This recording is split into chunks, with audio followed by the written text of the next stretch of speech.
bar. So appreciate seeing you all. I think we're going to allow for Greg to take it away here because it's a robust agenda and I don't want to wait too long. And it seems like we got a nice little crew here, but it's nice to see you all. Greg, go ahead. Thank you very much, Mr. Borough President, and good evening, everyone. Welcome to the June 2023 Borough Board meeting. Ask my colleague, Ms. Church, to please call the roll, then we'll get right to it. Okay, thank you. Good evening again, everyone. I'm start with the community boards. Community Board 1. Yeah. Community Board 2. Community Board 3. Community Board 4. Yeah, presente, all my beautiful people. Thank you, Mr. Camacho, bringing the energy. Community Board 5. Good evening, Alice Lohman. Thank you. Community Board 6. Hi, Eric McClure, CB6 Chair, present. Thank you. Community Board 7. Good evening, Julio Peña, the third chair. Thank you. Community Board 8. Good evening, Irsa Weatherspoon, Chair, Community Board 8. Thank you. Thank you. Community Board 9. Baptiste, Chair of the Brooklyn Community Board 9. Community Board 10. Jane Marie Kapitanakis, Chair of Community Board 10.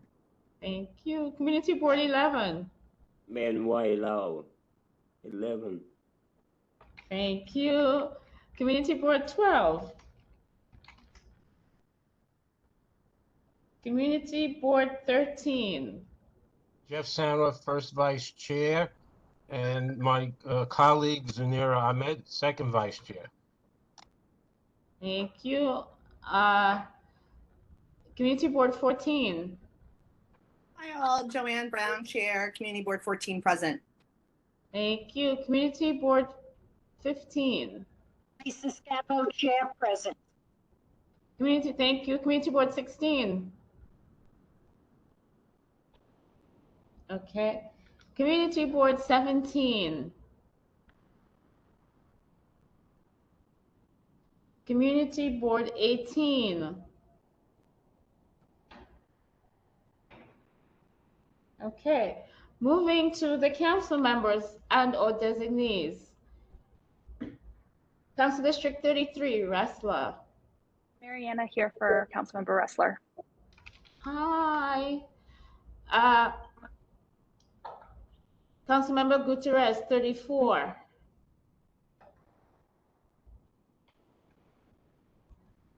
Councilmember Hudson, 35th. Councilmember Osei, 36th. Councilmember Nurse, 37. Good evening, family. Dom Alexander, community organizer for Councilmember Sandy Nurse, present. Dom Alexander, thank you. Councilmember Aviles, Council District 38. Edward Cerna on behalf of Councilmember Aviles. Good evening, everyone. Thank you. Councilmember Hanif, 39. Hi, this is Moose, here for Councilmember Hanif. Thank you. Councilmember Joseph, 40. Councilmember Mealy, 41.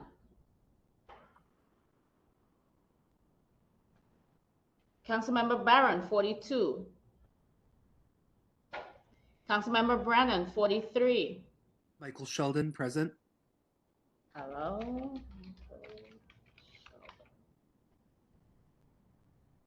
Councilmember Yeager, 44. Councilmember Louis, 45. Councilmember Narcisse, 46.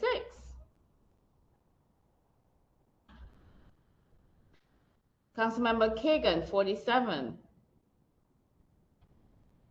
Good evening, Ayana Williams, on behalf of Councilmember Ari Kagan, District 47. Thank you. Councilmember Vernon Cove, 48.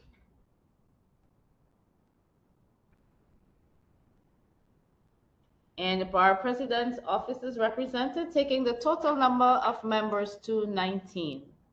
Caroline Anthony Bruce from Community Board 3 is present. Hello, Anthony. Thank you for that. Is there anyone else who might have missed roll call? Hearing none, Mr. Chair, back to you. Thank you very much, Carol Ann. So as a reminder, of course, this meeting is being recorded to comply with the open meetings law and being conducted virtually. I want to first see and confirm that everyone received a copy of the proposed agenda for this meeting. Anyone not receive a copy of the proposed agenda?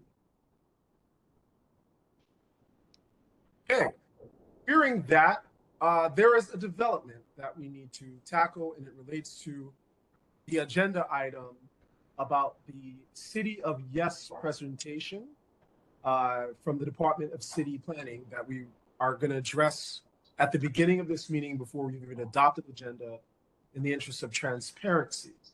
We're going to do so because this is going to determine how, with a very packed agenda, how we're going to proceed tonight.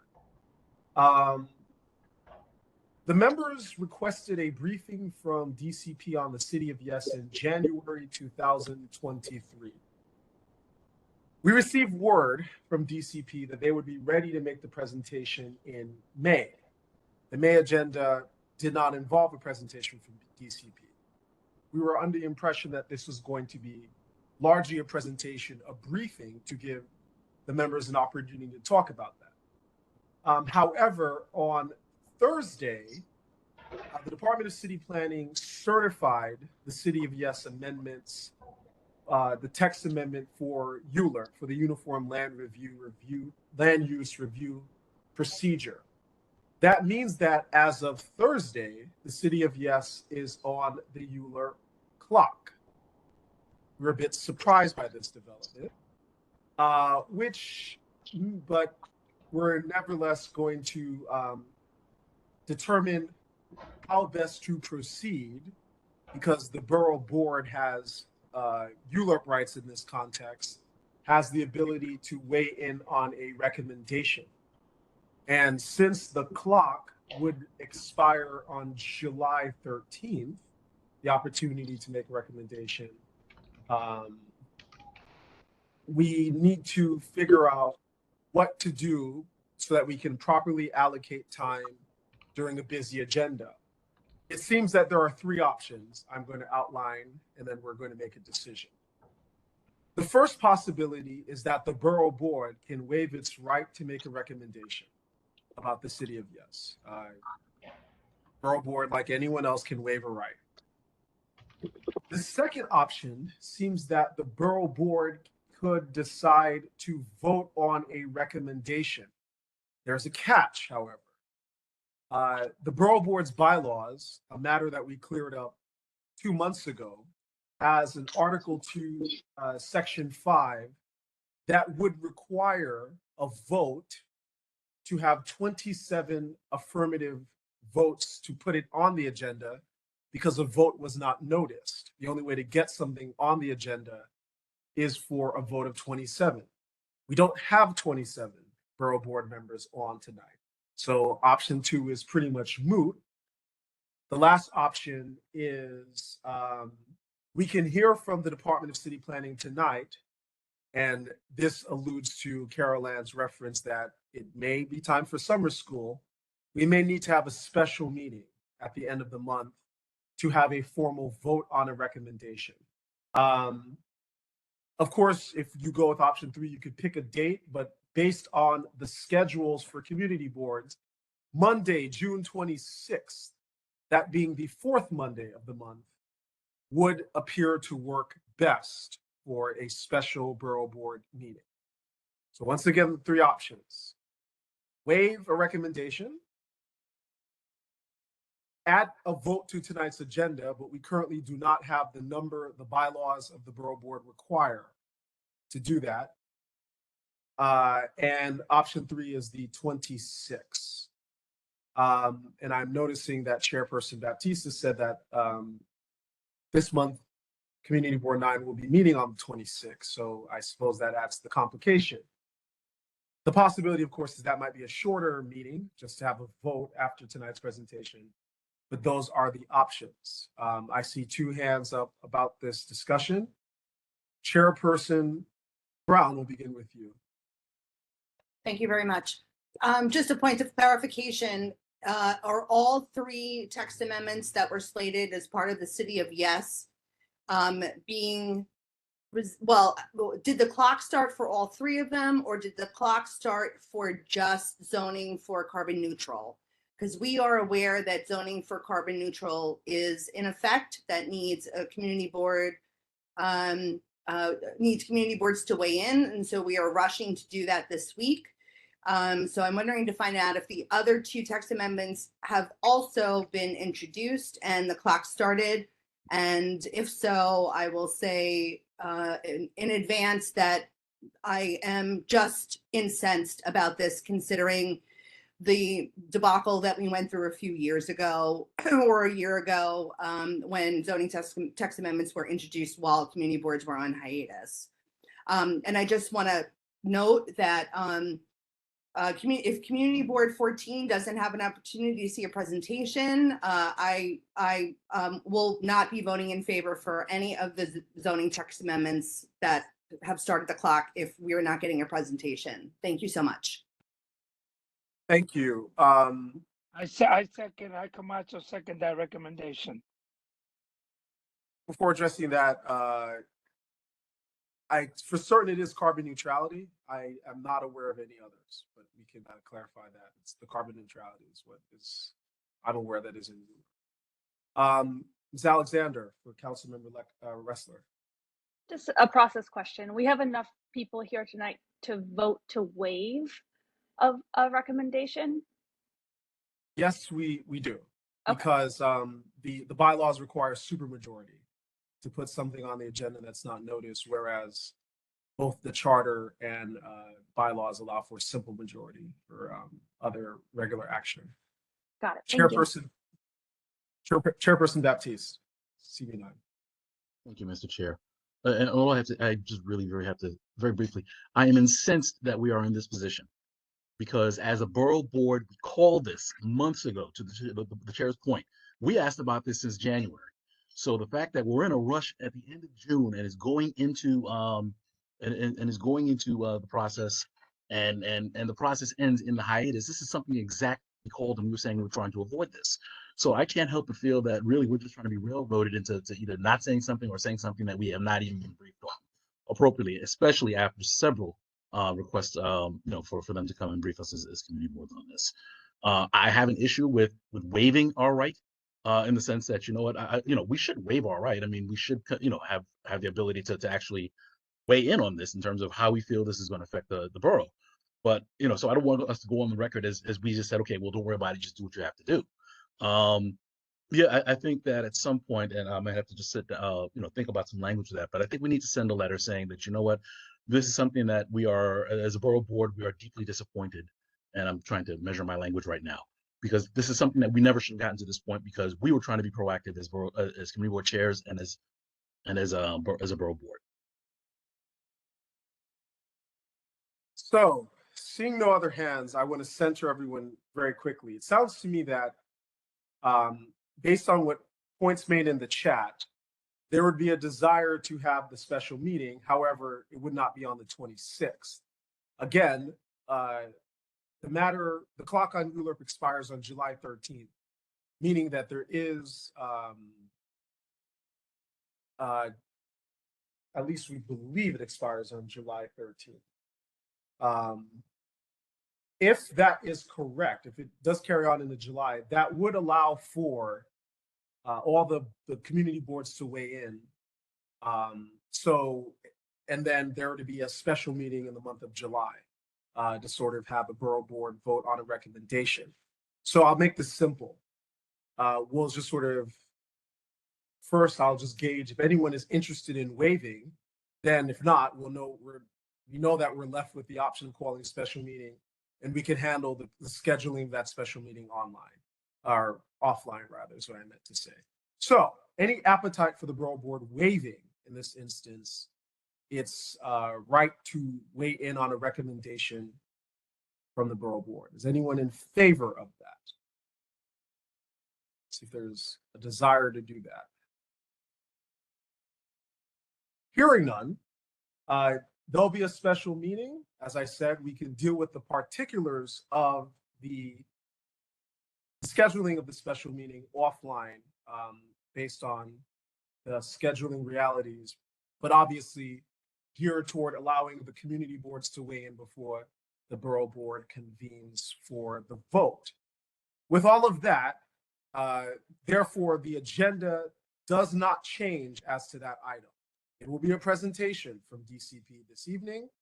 Everyone should be mindful of the ULURP context of the presentation, and then we'll move on from there. With that understanding, are there any objections to adopting the agenda as circulated to the Borough Board?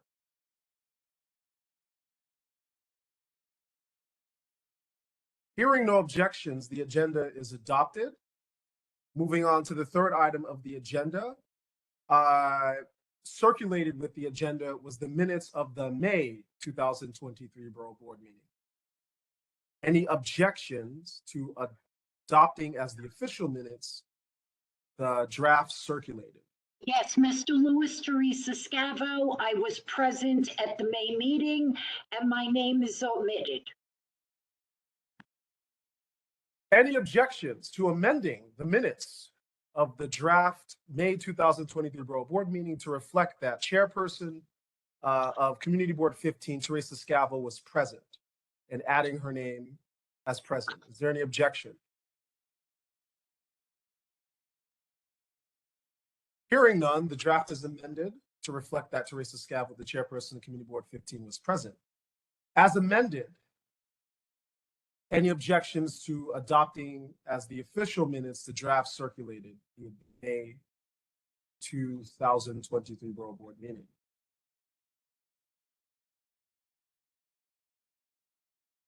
Hearing no objections, the draft circulated, they are adopted as the official minutes of the May 2023 Borough Board meeting.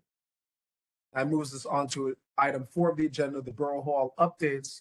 I'll first turn it over to the Borough President, who's present, in case the Borough President has anything else to address.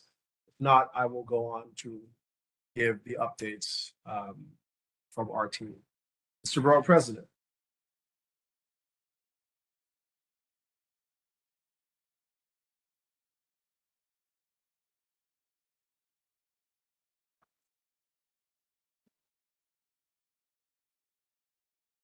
Okay, not hearing anything from the Borough President, let me share the updates.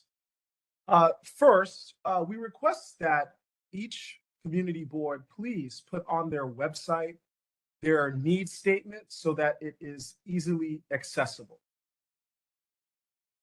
Second update is to let you know that we are completing the appointment process with the demographic report we are required to issue according to the charter. If your board has not yet submitted its leadership list, please ask your district manager to submit it by Thursday to send it to the community board team of Carol Ann and Bianca Stevenson. Third, this is to update you on the guidance and interpretive statement on the community board affairs that the Office of Brooklyn Borough President is going to be issuing. Thank you all for your comments, both at the public hearing that took place on Monday, May 22nd, and also online. The Borough President has taken comments into consideration and will be issuing a final guidance and interpretive statement. That includes revisions reflecting points of concerns and objections that community board members shared. Comments were overwhelmingly from community board members, with one exception They were all from individuals affiliated with community boards. The final text will be is subject, or it's being reviewed by the borough president. Once it's ready, it will be circulated with an explanation and a summary of all of the comments and some language explaining how the comments have been reflected into the final draft. Finally, 2 notes about scheduling. As we just talked about with the Department of City Planning, we will have a special meeting in July.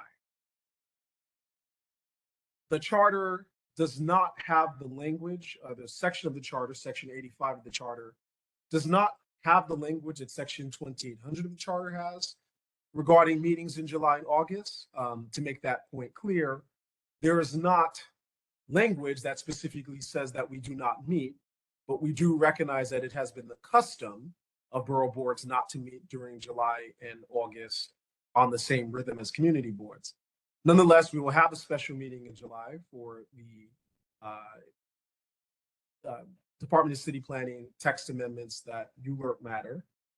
And in August, our intention is to not meet. Instead, National Night Out will be replacing the August meeting. Those are the updates from Borough Hall. Our next agenda item is unfinished business. There have been questions from the last meeting regarding points of Borough Community Board consultation on appointments and points about participating in appointments. The basic thing to know is those 2 questions will be addressed in the final guidance and interpretive statement. So what the borough president will be saying about community board participation in the appointment process will be reflected in the rules. So we'll leave it to that when the final text is approved and published. Chairperson Brown. Thank you. I just want to reiterate for Community Board 14 that with regard to participation in the process, just to reinstate, it wasn't participation in the selection process. It was about notification, ahead of notification to prospective or appointed board members. Thank you. We are clear. I want to give everyone assurance if you made a comment, that comment was considered. We are very clear on the specific requests that were made. Mr. Spitzer. Yeah, at the public hearing, the borough president did tell some of us that he is willing to meet with whoever wants to meet to discuss this. Is there any plans for such a meeting? If your question is whether there are any plans for such a meeting ahead of the final guidance coming out, no, there is no such plans for that. But as always, please reach out and to request a meeting and we'll respond. The borough president did say that he's willing to sit down with us, so I'm just putting it out there. Certainly. Absolutely. All right. Moving on to agenda item number 6. This is a notice, public hearing, and voting item. And this is a presentation by the Prospect Park Alliance on a proposal to reconstruct a pergola as closely as feasible to the original 1890s condition by replacing in kind the deteriorated timber trellis and reconstructing the original granite surfaces of the columns and screen walls. The original MC Kim Mead and White design included a wood lattice between columns at the rear, which will be reproduced following or according to the existing drawings. Anyone from Prospect Park Alliance on? Yes, this is David Yum. I'm the senior architect for Prospect Park Alliance. Good evening, David, and please take it away. Okay, great. Thank you, and good evening to all the board members. At this point, should I share my screen for the presentation, or is it shared by the moderator? It's better if we share it, David, but we do have it up and ready in case there's a technical issue. Okay, so then I should go ahead and share. Yes, please. Okay, great, thank you.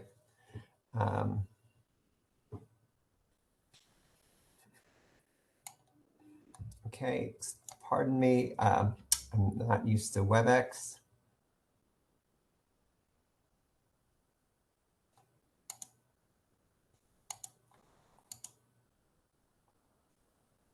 Okay, great. All right, has the presentation come up on everyone's screen? Great, okay, thank you. This is for, we call it reconstruction, but it really is the preservation and of the historic McKibben White pergola entrance at Parkside and Ocean Avenues. Whoop. And so this is just a summary of the goals that we just heard. The last item is currently there are some sodium lights that are just used for really safety and just allowing the existing pergola and trellis not to be completely dark at night. And that really is not working well. So part of this reconstruction is to do some small energy efficient LED lights. And the purpose of those lights will not be to illuminate and monumentalize the pergola, but really just to provide just enough adequate light so that the inner walkway of the pergola is not completely dark at night. So here is our location right at the corner of Parkside and Ocean. And here is a closer view, and you can see the lake in Prospect Park. Of course, we're coordinating with all of the city bodies. This is our diagram that we do for the MTA, just to show the distance from the subway. Here's a close-up view of the plan of the existing pergola.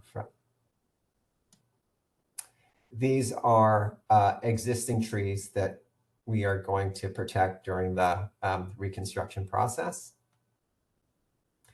Here are old photos of the pergola when it was first built.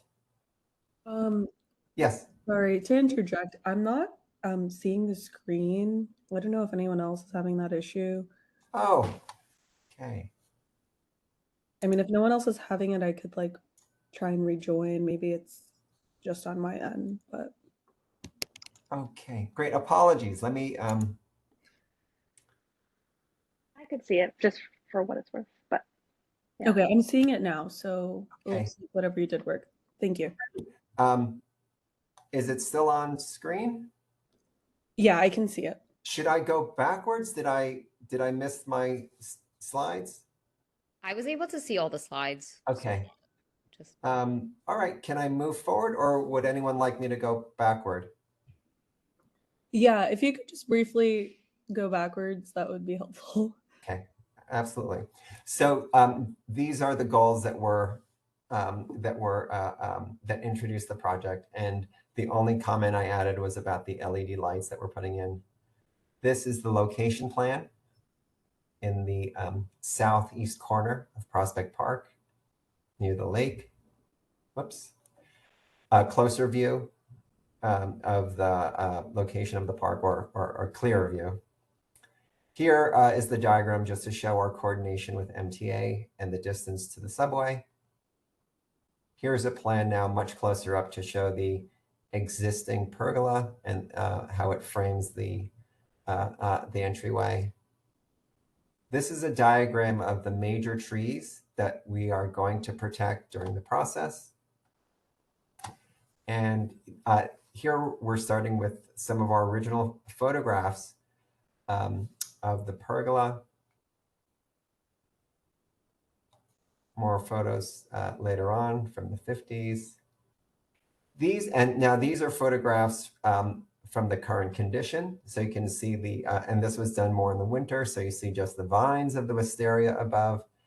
This is one column condition where we are just doing a structural analysis. It actually was shifted from the base. It's perfectly stable, but we want to see what happened. And we think probably some sort of vehicle must have bumped into this column to shift it a bit. So it appears fine, but we're going to do a very simple analysis just to make sure that it is perfectly safe. More views of the current pergola. And here we're looking up at the old timber wood trellis. Here we're close up, and you can see really from weather, from environmental circumstances, the deterioration, really the rotting of the trellis. And this picture on the left is taken right at the top of the column, and almost all of the columns have this very deteriorated condition. So the point at which the wood trellis is resting on top of the columns is really the point where they've deteriorated the most. And then above, there are some conditions where the wisteria and the base plant is actually from the original planting of over 100 years ago. There are some cases where the wisteria has actually begun to stress the wood members and has made them push apart. So that's also weakening, obviously, the wood trellis. On the left, we'll see, and this is throughout, we'll see a lot of the insect damage that has happened over this long period. And now it's to the point where it really is severely, not just deteriorated, but weakening that trellis structure. On the right is the beautiful carved end of the rafters. And what we're doing is we've already taken some full-scale templates so that we can actually reproduce the profile, the shape of those rafters as they were done 100 years ago. These are our plans of the existing pergola, which we based on the old original plans. And then on the right side, between the columns, you can see traces of, not traces, but the infill of the wood lattice. That was part of the original architect's design. One thing we're doing is at the top of the columns, we saw the areas where we had the most water damage. And that's really from sitting water on top of these granite columns on top of the wood. And so we're introducing some small stainless steel bearing plates, which will help to lift those wood beams and rafters off, and will really extend the life of the replacement trellis. And of course, they will be impossible to see from the street level. Oh, okay. And that concludes my presentation. Thank you very much, David Young. Questions for the Prospect Park Alliance?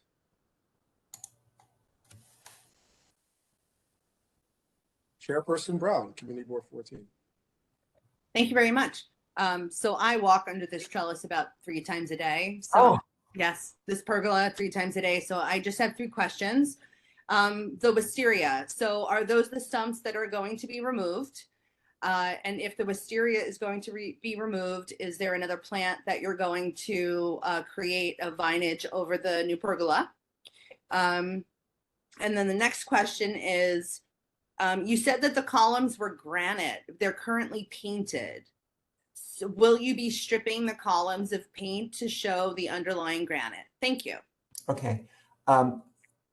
Were there three questions or 2? Let me go ahead and respond. Oh, okay. One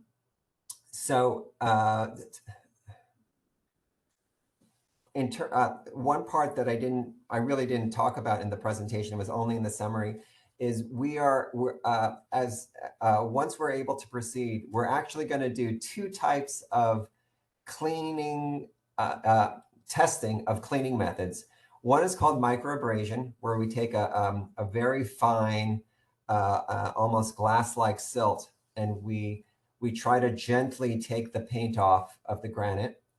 The second method will be a more conventional chemical cleaners, and we're going to see how effective those are. So we are first going to test those two methods because we don't know without pretty extensive testing how well those will work.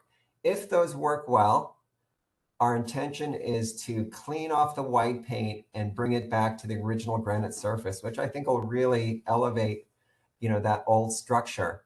The paint was put on in order to cover graffiti that at the time, a couple decades ago, the park simply didn't have the methods to clean it effectively. And so the decision was made to paint it over. So today, we do have different methods that can be both effective and also, with all of the concerns for the environment, are much more environmentally safe, not safer. But it really depends on these two tests. So hopefully we'll be able to clean it and really bring back the old granite surface. If not, what we will do is clean the surfaces and most likely just restore paint, essentially paint. I'm sorry, could you repeat your first question? Yes, I'm sorry. The second question was about the wisteria. So the location of the stump removal looked like the wisteria is going to be removed, and if it's going to be removed, because there is some rumor that the wisteria is probably at the end of its life. Will you be planting something else? Yeah, okay. Oh, such a great question. Okay, so we absolutely need to remove that wisteria in order to get the trellis down. It's so thick and heavy and entwined. Wisteria, we feel, and this is really more for my landscape architect colleagues, after we cut the wisteria down, we feel that the two existing trunks are actually pretty healthy. And we think within a year, it's going to largely completely grow back to cover the trellis. Yeah, I was amazed at that as well.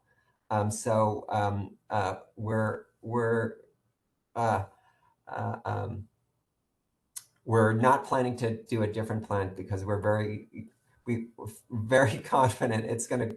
The problem with the wisteria actually is controlling its growth, not bringing it back. Okay. Thank you. First, Vice Chair Sanoff, Community Board 13. Okay, thank you very much. First of all, the older pictures look beautiful then. Really, really nice. Is this structure landmarked by the city? And also, when does this go before the Design Commission for approval? Yes, it is landmarked, and it will go, it will go to review from the Landmarks Preservation Committee. I do not know, I will have to reply back. I don't know the schedule for PDC.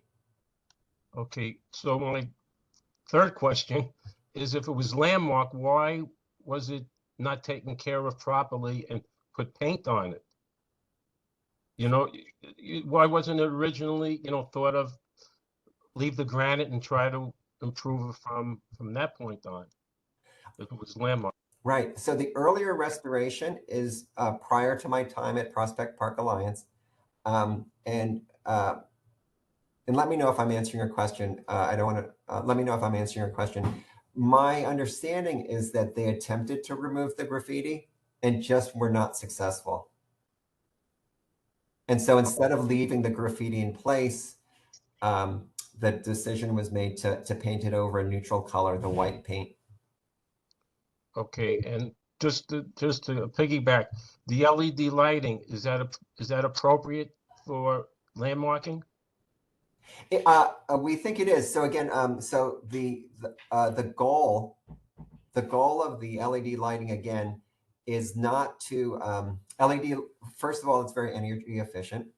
Second of all, it's very small and discreet. The goal is not to try to monumentalize or aesthetically create an object at night of the pergola. Really, it's to provide a fairly subtle, soft illumination really to the inner part and the back screen, so that it is not a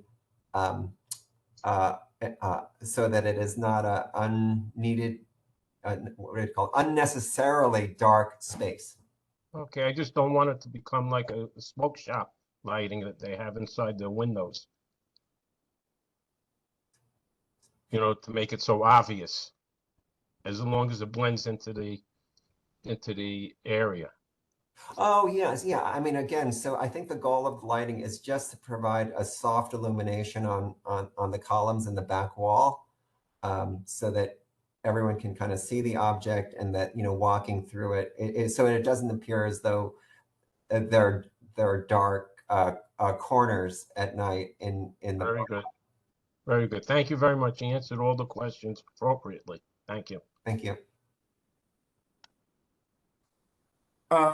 Chairperson Baptiste of Community Board 9, I believe, you had your hand up. My question was answered. Withdrawn. Thank you.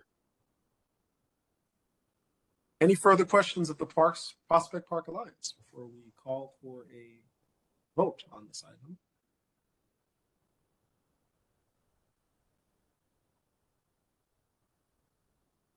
Hearing no other questions, we'll now call on a vote. This matter is before the Borough Board under the provision that it affects more than one community district. Therefore, under sections 85, subsection A and subsection B6 of the charter, the chairpersons of community boards 6, 9, and 14 may vote, as well as the council members present. So to that end, Church, when you're ready, call the roll of 6, 9, 14, and the council members, and we will see if there is enough of a vote to pass the measure. Okay, starting with the community boards. CB6. Yes. Thank you. CB9. CB9 votes in favor. Thank you. CB14. CB14 votes in favor with the trust that Parks will do their very best to try to rehabilitate the granite. Thank you. And counting for the council members. Council District 33, Raswa. Yes. Council District 34, Gutierrez. Council District 35. Sorry. Council District 36, Ose. Council District 37, Nurse. Yes. Thank you. Council District 38. Aviles. Ed. It's not on. Council District 39. Hanif. We vote yes in favor. Council District 36 is present. I was trying to unmute myself. Who is it? Council District 36, Councilmember Chiofei. Yes, but who's the designee speaking? Your name, please? Christina Serrano. Thank you, Christina.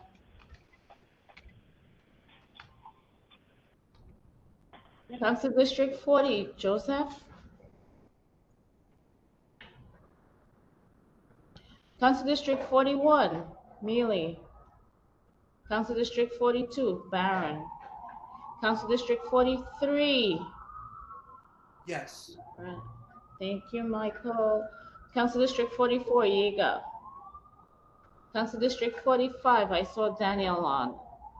Yes, Council District 45, Councilmember Farrell Lewis votes yes, and we also echo Chair Brown's concerns. Thank you. Thank you. Council District 46. Yes, I hear. Diane? Yes. Thank you. Council District 47. Yes. Thank you. Council District 48, Vinicov. Okay. I have 3, 4, 5, 6. Church. Wait, yes. You would read how did Councilmember 36 say vote? In favor.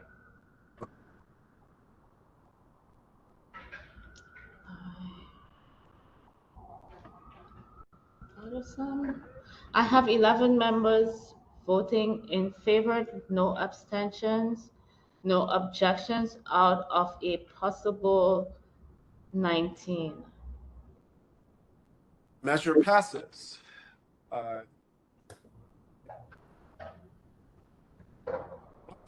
Ms. Church. Yes. Moves us along our agenda to a presentation by the Department of City Planning on the City of Yes. And for this presentation, I understand that we have with us both the Director of the Brooklyn Borough Office, Department of City Planning, Alex Sommer, and a Senior Planner of the Zoning Division, Nilas Klingo, are both on. I do believe I see Mr. Sommer. Hi there. Niles Klingel here too. Okay. The floor is yours. Thank you very much. So hello, everybody. Good evening. My name is Alex Sommer. I'm the director of the Brooklyn office at the Department of City Planning. I'm joined by Lara Merida, a senior director of community planning and engagement, and Nilas Klingel, senior planner, our zoning division. Nilas is going to run through the City of Yes carbon neutrality presentation this evening, and will still be available for questions after the presentation. So thank you again, and I'll pass it over to Nilas. Thank you very much, Alex, and thanks everyone for having us here this evening. I'm just going to share my screen.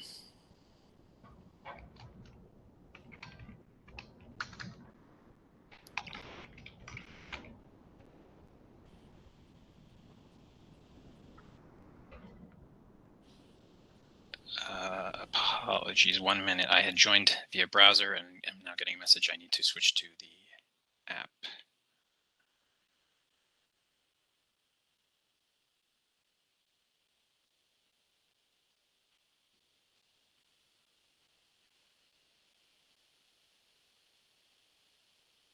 Okay, can you hear me? Yes, Niles, we can hear you. Great, thanks.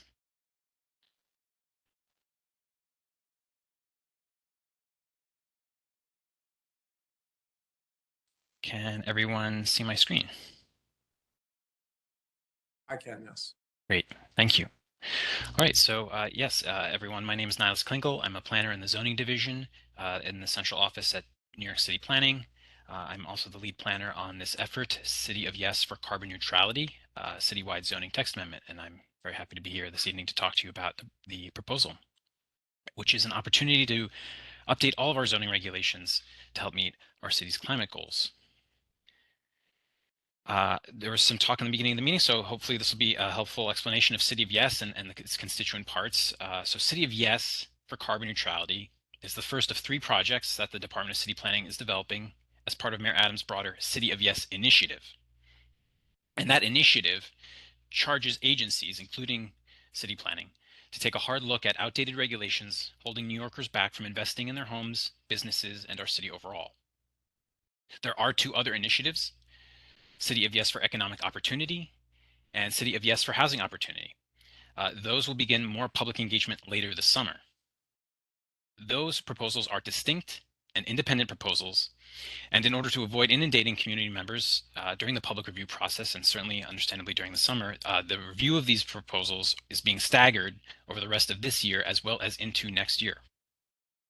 Why is City of Yes for Carbon Neutrality going first? Short answer is that we've been researching sustainability related issues in the zoning division and at the department for several years, really since Zone Green, citywide text amendment in 2012, and I'll have a little bit more on that in a few slides. And with this foundation in place, we are ready to advance this work first. Additionally, many elements of this proposal are urgently needed, delivering zoning relief to home and building owners who are trying to undertake smart retrofit projects to cut energy costs and help the environment, but are prevented from doing so because of zoning. Finally, City of Yes for Carbon Neutrality is not the last word on sustainability. Sustainable practices are deeply embedded into all of our agency's planning work and has been for decades and will continue to be present in all of our work, including in the forthcoming proposals, City of Yes for Economic Opportunity and Housing Opportunity. Before we begin, I really want to frame our conversation. Why are we at the department even talking about carbon in the first place? So it's important to emphasize that we as a city and really as a globe are facing a climate emergency. And that climate emergency is largely fueled by global carbon dioxide emissions. Carbon dioxide makes up the vast majority of the United States' greenhouse gas emissions, 80% in 2019. Carbon dioxide generally comes from human activity, specifically the combustion of fossil fuels like diesel, gasoline, natural gas, home heating oil. In 2016, the world community joined together to sign the Paris Agreement, which is a vision to curtail human greenhouse gas emissions in order to limit overall global warming to 2 degrees Celsius, and thus prevent further environmental damage associated with climate change.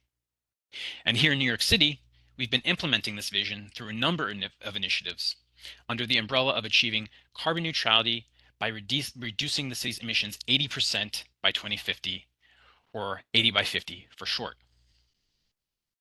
I'll talk a little bit now about that roadmap to 80 by 50 and what do we even mean by a carbon neutral city. So first, a carbon neutral city is a city where we focus on reducing operational carbon emissions in line with the goals of the Paris Agreement.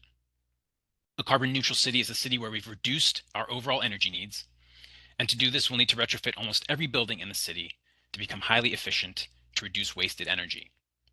Second, it's a city where we've cleaned the grid, and to do this we'll need to switch from fossil fuel powered electricity to renewables like solar and wind. And third, it's a city where we've electrified all remaining energy needs. So that includes our vehicles and our buildings as well. What this means is moving away from fossil fuel fired furnaces and boilers and internal combustion engines to newer electrically powered technologies for heating and cooling, namely heat pumps. And as you can see in this chart from the roadmap to 80 by 50, the key driver of our city's carbon emissions by far is the building sector. And there's a big relationship between our buildings and the zoning laws that govern them. Now, when it comes to the strong foundation that we're building on, I want to begin 10 years ago in 2012, when the department issued Zone Green, the first comprehensive overhaul of our city's zoning regulations to support emerging green technologies like rooftop wind and solar. We were dipping our toe in the water, but we could have gone further. And in some ways, you can think of our research now as a follow-up to Zone Green. It's a chance to revisit after 10 years, to update it, and to adjust it in light of the many technological and legal changes that have occurred since. These include, since 2016, the focus on decarbonization specifically, which comes from the Paris Agreement and 80 by 50.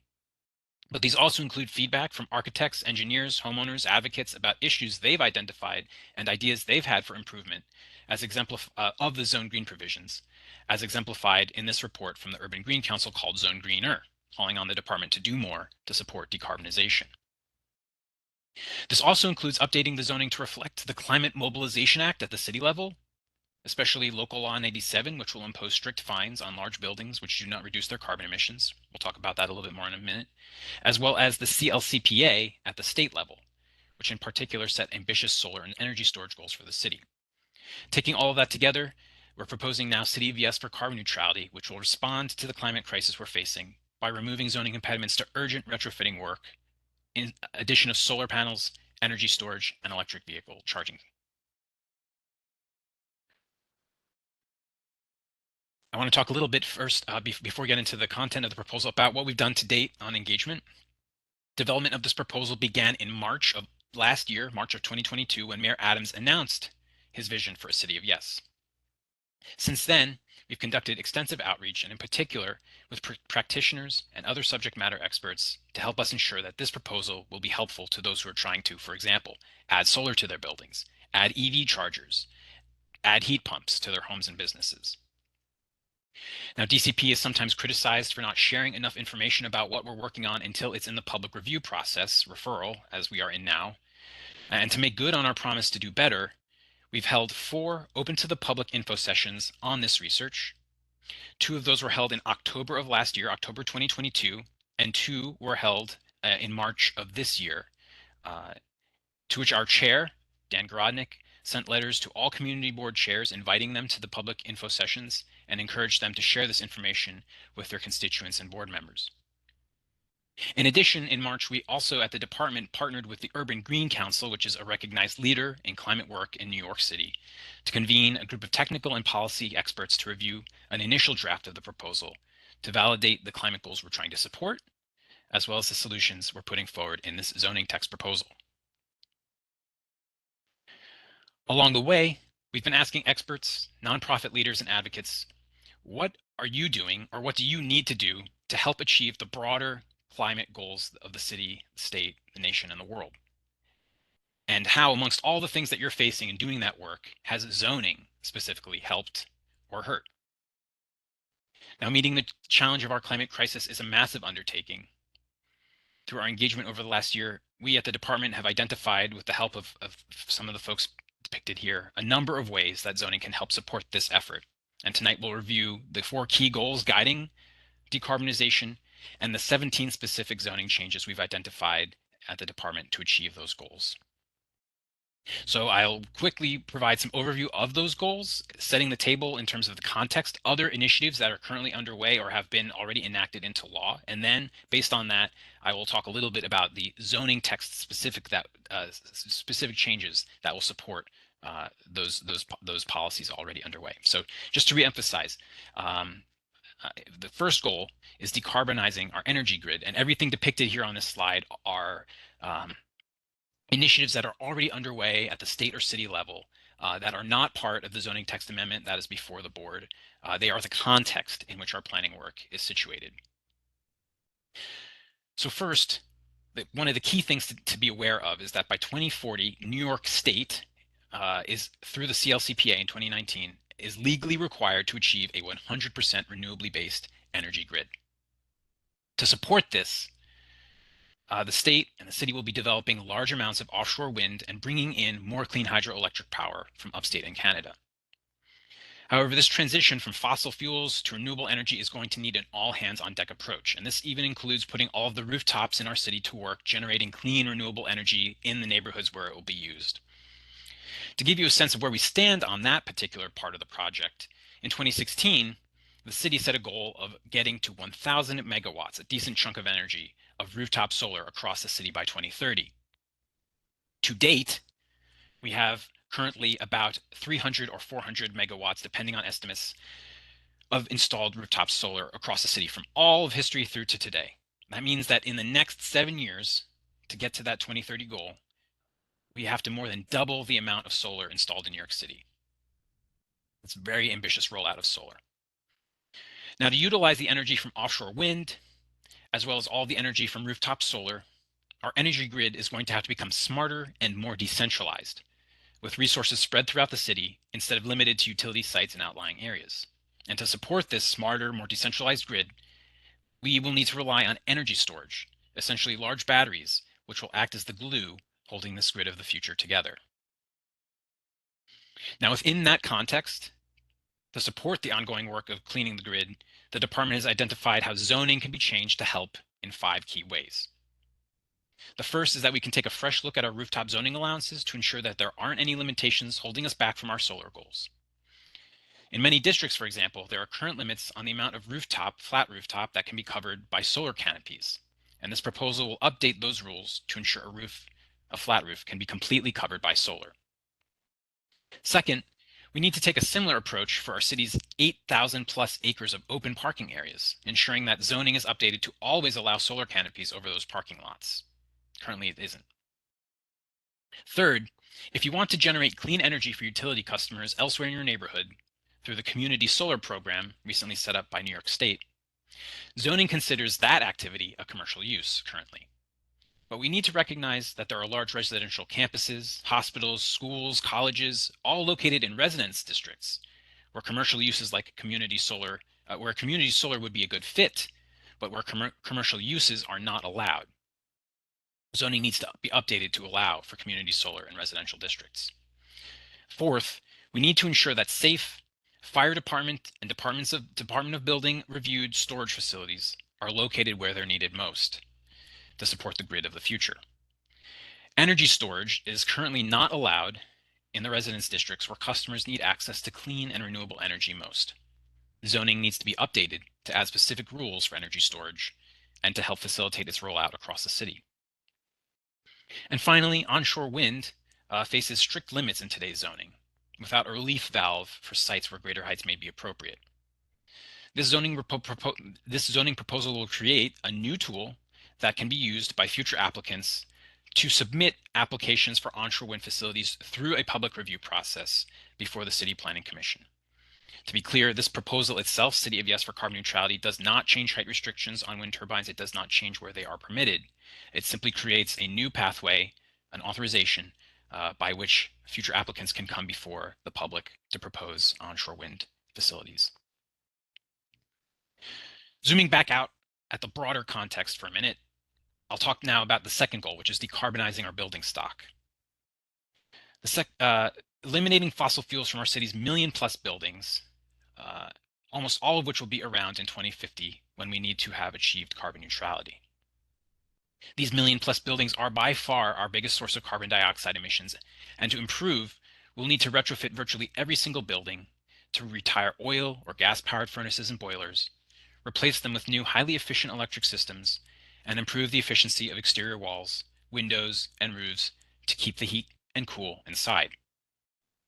Now, it's important to note in this context 2 laws adopted by the City Council, one in 2019 and one in 2021, that are crucial in this space. The first relates to large buildings. These are buildings defined as 25,000 square feet or larger. For those buildings, Local Law 97 will begin to impose fines if they do not cut their carbon emissions. Fines will begin in 2025 based on performance during the 2024 year, and those fines will increase for buildings that do not cut their carbon emissions through 2050. Second, Local Law 154, passed by the Council in 2021, requires that all newly constructed buildings are electrified from the get-go. Fossil fuel-based equipment will no longer be allowed in new construction. However, it's of course allowed to continue in existing buildings.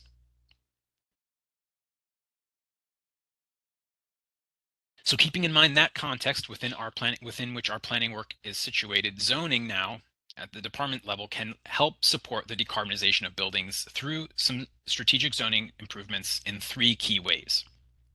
First, zoning can accommodate the increasing need for outdoor equipment such as heat pumps. This equipment cannot be located in building basements or cellars because it needs to be located in contact with the atmosphere where it can collect or expel heat.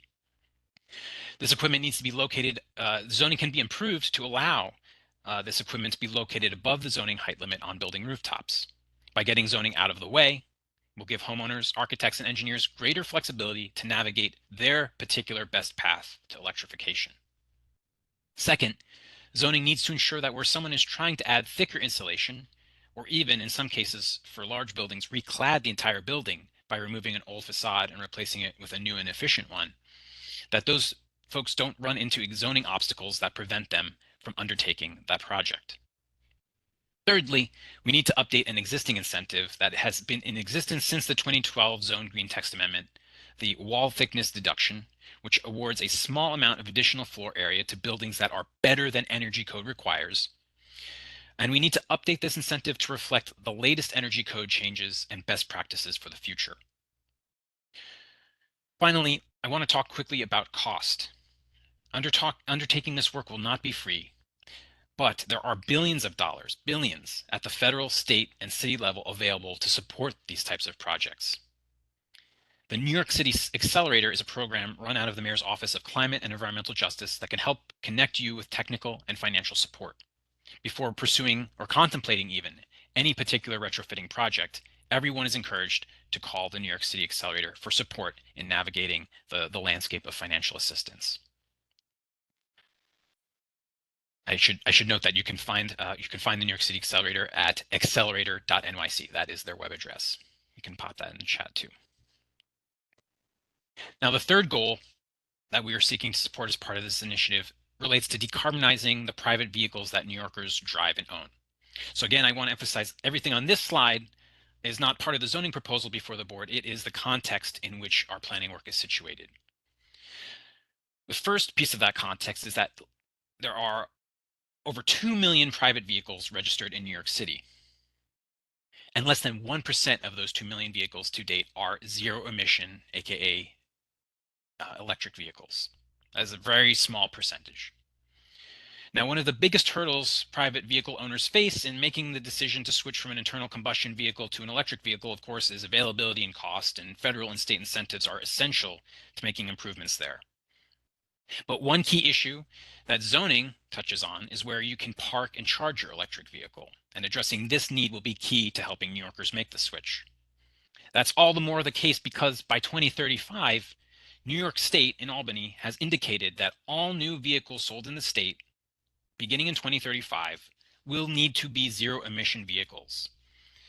Now, this will be a long-term transition, but we know across the state and in the city that the future is electric, and more vehicles will be electric.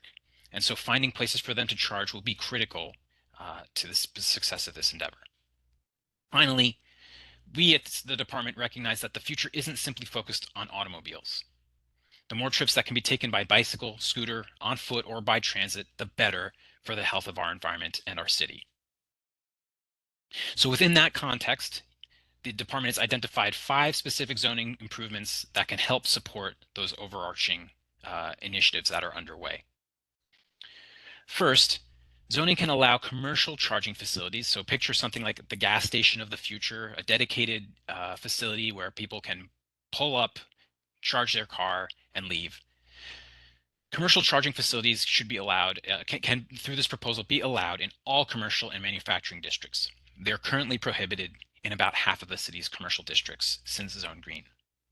Second, zoning can allow building owners to designate a portion of their existing parking spaces to be offered up as public EV charger sharing spaces.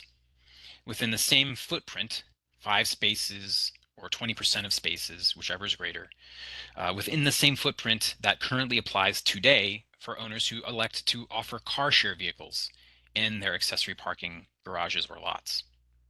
Third, zoning can allow for more flexible use of public parking lots, public parking garages, and commercial accessory parking facilities by allowing car rental, car sharing, commercial vehicle storage, and public EV charging within those facilities too. Fourth, zoning can expand special rules that currently only apply in Manhattan and limited other geographies, which reflect the unique needs of automated parking facilities to be available to everyone citywide, allowing for these automated parking facilities to be used in Brooklyn. Fifth, zoning can be updated to update our parking rules to acknowledge the need of other types of parking aside from automobiles, namely public bicycle parking, and through a zoning clarification to allow bicycle parking facilities in commercial districts. I'm going to zoom back out one more time to talk about our 4th and final goal this evening, and that goal relates to reducing our city's stormwater and solid waste and helping eliminate the carbon emissions associated with both of those waste streams. So first, we can reduce stormwater runoff by promoting greater permeability on site. And this means less water flowing to energy-intensive treatment plants. Second, we can reduce the energy associated with hauling and processing garbage by reducing the amount. Up to 45% of our waste stream is organic material that doesn't need to go to landfill and can be reused within the city. And third, we can reduce the carbon emissions associated with the food we eat by promoting more local food production on our city's rooftops. Within that context, zoning can help contribute to a better environment in 4 key ways. First, we can clarify zoning's paving rules, which apply anywhere zoning requires, say, a driveway or a curb cut. Those paving rules should be updated to ensure that permeable paving, which allows water to infiltrate the soil right where it falls, is always allowed. Currently, it's not. Second, zoning can we can update our zoning's street tree requirements to allow for new high-performance tree bed types, such as connected tree beds, which are larger and host multiple trees, as well as rain gardens, also known by some as bioswales, in addition to the current standard tree beds that zoning expects. Third, our zoning resolution doesn't even mention in its 4,000 plus pages the words compost or recycling. It's time to add specific rules clarifying where is accessory composting or accessory recycling allowed to help these sectors grow. And finally, rooftop greenhouses are allowed currently on top of non-residential buildings, but to build one, current rules require you to obtain a certification from the chair of the City Planning Commission. By streamlining this requirement, we will allow DOB instead to review applications for building permits and cut costs and simplify the process for those looking to grow food on their community's rooftops. So that concludes the overview of the 17 specific zoning changes the department's identified to support the larger project of decarbonizing our city, to keep it clean, healthy, and equitable for the years to come. These are the 17 zoning changes that compose the City of Yes for Carbon Neutrality text amendment, which is the application that is before the board currently. As a citywide zoning text amendment, this process will continue for the next several months. All 59 community boards will be concurrently reviewing this proposal with their borough boards and borough presidents. So just to go a little bit in more detail, I think that'd be helpful given the conversation earlier. Citywide zoning text amendments are not technically part of ULURP, and that's just a quirk of the charter. We are governed by Section 200 instead of 197, but we are following the ULURP process for this zoning text amendment, as is our general practice.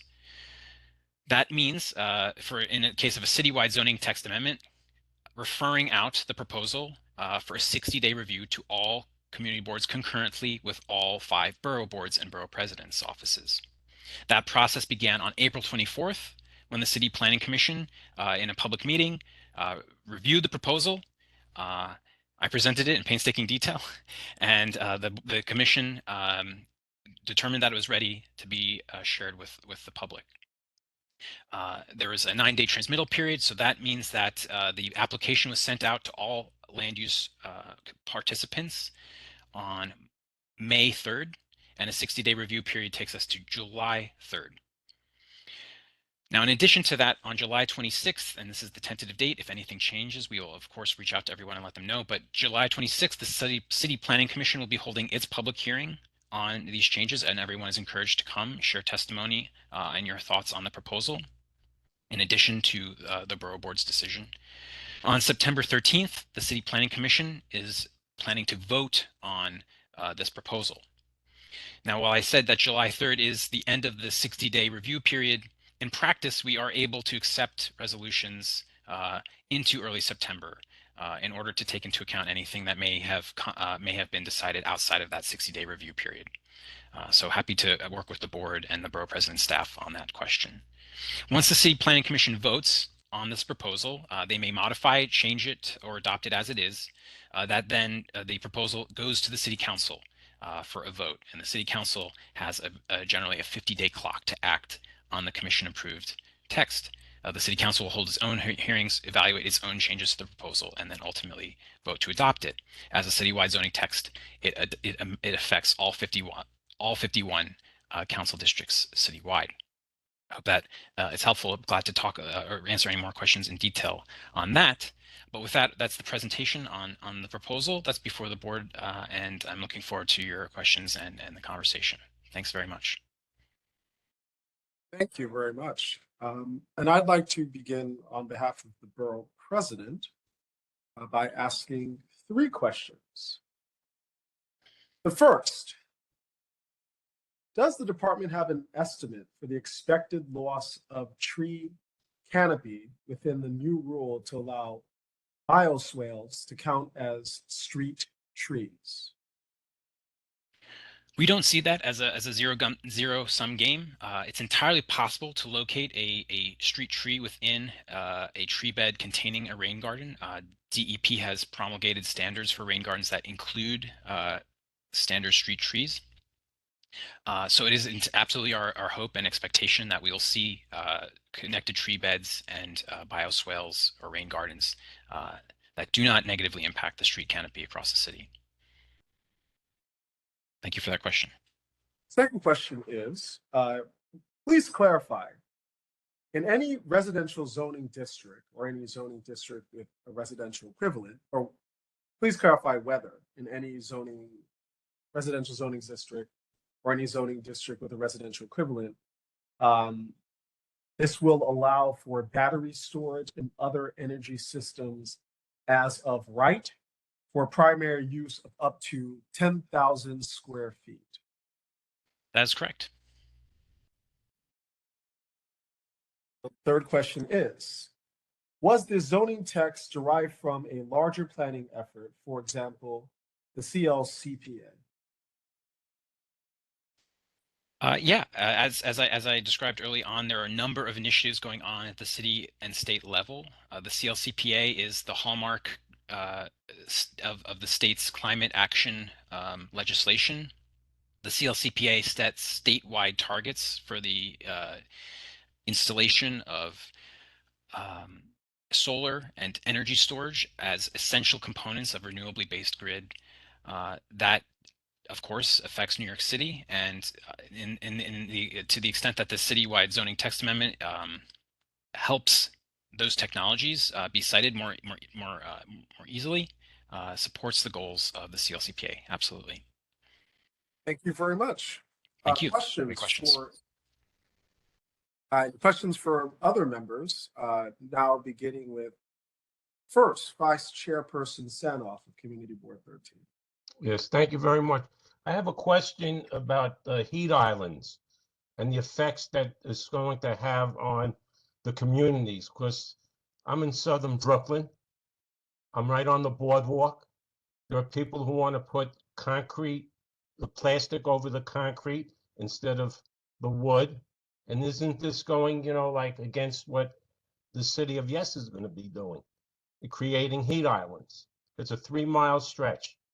What's your thoughts on that? We definitely don't want to be creating heat islands. Would love to learn more about the particular issue with plastic over I guess in terms of the boardwalk itself. But in general, what we've been looking to do is reduce heat island effect and make sure that the city stays cooler and reduce energy needs. Well, I would suggest city planning start talking to Parks Department, because that's what they're planning, and very, very soon. Thank you. Thank you for raising that. I want to assure you we have been coordinating with the Department of Parks, but I will absolutely, thank you for raising that, and we'll bring that back to DPR and discuss that in detail with them. Thank you. Chairperson Brown, Community Board 14. Thank you. So I have more of a comment than a question. I think when you have something of this magnitude, from listening to your presentation, I feel like the Department of City Planning might be a little siloed when it comes to the actual financing of getting these items done. I did hear you say that the New York City Accelerator is there with financial assistance. I know that the federal package, the IRA package, is available. There are incentives from New York State, grants and other rebates. Some of those are income-based. So I come at a perspective about micro ownership. So we're talking about condos and co-ops.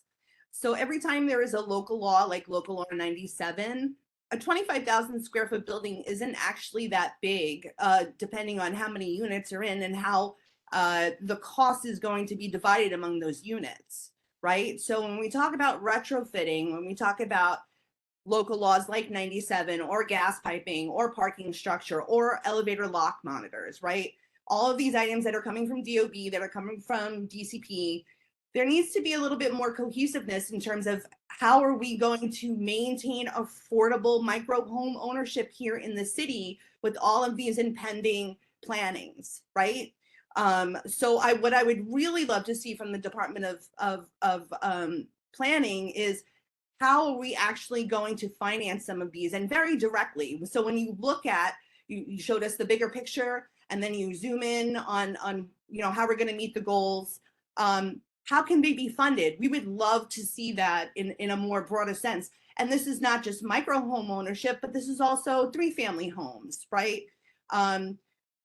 This entire process, while very important, and understand that for me, I think it's very important, but it's in some respects not attainable, specifically for a co-op, a condo building that has nothing to mortgage, right? We have nothing to mortgage. We have no way to get financing other than assess homeowners, assess the unit owners. So again, my point is that I would love to see more interconnectedness between planning and then let's say the Department of Finance, and how are you going to provide property tax abatements so that we can actually make this happen? Thank you. Absolutely, I hear you. we've endeavored throughout this process in terms of putting together the zoning text amendment to work with our partner agencies. Of course, I'll be honest, there's always room for improvement. The Chief Climate Officer of the city, Rit Agarwal, is leading the coordination across all city agencies, as well as the Mayor's Office of Climate and Environmental Justice. They are the ones who run that New York City Accelerator program. I understand that there are a lot of concerns. I've been hearing them at all the community board meetings I go to. We were at the Queensborough board last evening. Absolutely hear a lot of concern about local law 97, and it is of course valid. I'm happy to take this back and share it with the folks at the mayor's office and the chief climate officer staff to make sure they're aware. I honestly think that there are a number of concerns for small buildings that are just above that 25,000 square foot threshold. So for instance, the co-ops that you're talking about, where local law 97 itself is of course a concern. This text amendment, of course, it is a zoning text amendment, and it's limited in terms of its reach. It can affect zoning and zoning only, and to that extent, we're really endeavoring as part of this project to support and reduce costs in those types of retrofitting projects, whether they're mandated by local law 97 or they're just something that a homeowner or a small building owner wants to undertake to cut their energy costs or to support environmental concerns. And so the zoning text is designed to really facilitate where someone's trying to add a heat pump and it's not specifically in the zoning text. They don't have to call up an expediter. They don't have to hire an architect. They don't have to submit a request for a determination at DOB, take time and money to do all of that. It will be very clear that a heat pump is allowed. But I understand your frustration, your concerns, and I will of course share that with everyone on the team. Thank you. Chairperson Pena, Community Board 7. Thank you. Good evening. Thank you for the presentation. However, I was a little disappointed I didn't see any mention to truck emissions or last mile facilities. In a 2021 study, 6% of New York City vehicles are heavy duty diesel vehicles, but make up 52% of the particulate matter, 2.5, in our city. And they're primarily located, last mile facilities, I should say, are primarily located in communities of color, Sunset Park, Red Hook, South Bronx. So I would really love to see this being addressed, particularly the last mile facilities and truck emissions, because if we're talking about carbon neutrality and excluding trucks, one of the bigger polluters in the city, it's pretty disappointing. Thank you. I hear you. And I totally understand within a decarbonization project, there are a lot of things that we should be doing and aren't part of this project. Another example, it relates to parking requirements, parking minimums. A lot of other cities have tackled that head on in their decarbonization projects. This is really a first effort to get a lot of the zoning simplifications out there that people need to do their projects, to add heat pumps, to add solar, to add EV charging, make sure that that's available to them as soon as we can. I did mention the other citywide zoning text amendments that are coming later this year and into next year, which will take up some of these other concerns that we're not addressing as part of this project. I also know that there's a lot of specific planning work around last mile facilities, which are a large topic and of course interrelate with decarbonization, absolutely. I'll also note and highlight that through moving to a cleaner grid through supporting energy storage and rooftop solar, we will of course move away from an era, a really shameful era in the city's history where we've had dirty peaker plants powered up in a lot of the neighborhoods that you were just describing, creating adverse health outcomes. As we move towards a clean renewable grid, those facilities will be no longer needed in the future. And this proposal absolutely is looking to support that specific goal, to be sure. But I understand and hear your concern. Thank you for raising it.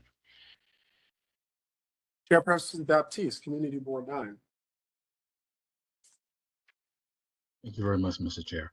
And I wanted to first reiterate my my objection to this process in terms of there was a request for us to have this briefing 6 months ago. And by the time we get it, we are actually in process. And the community boards have to vote on it in the last month of the year. Plus, we're already having conversations as a borough board in terms of if we're going to have to weigh in on this one, we need to come in July which typically is off schedule in terms of addressing this. Absolutely avoidable, and I can't see any way to take it but as disrespect to the board and to to the community boards and to the borough boards.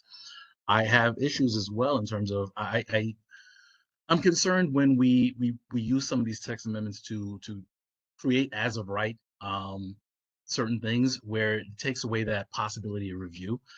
In the comments I put in, I have concerns if you're talking about local energy storage.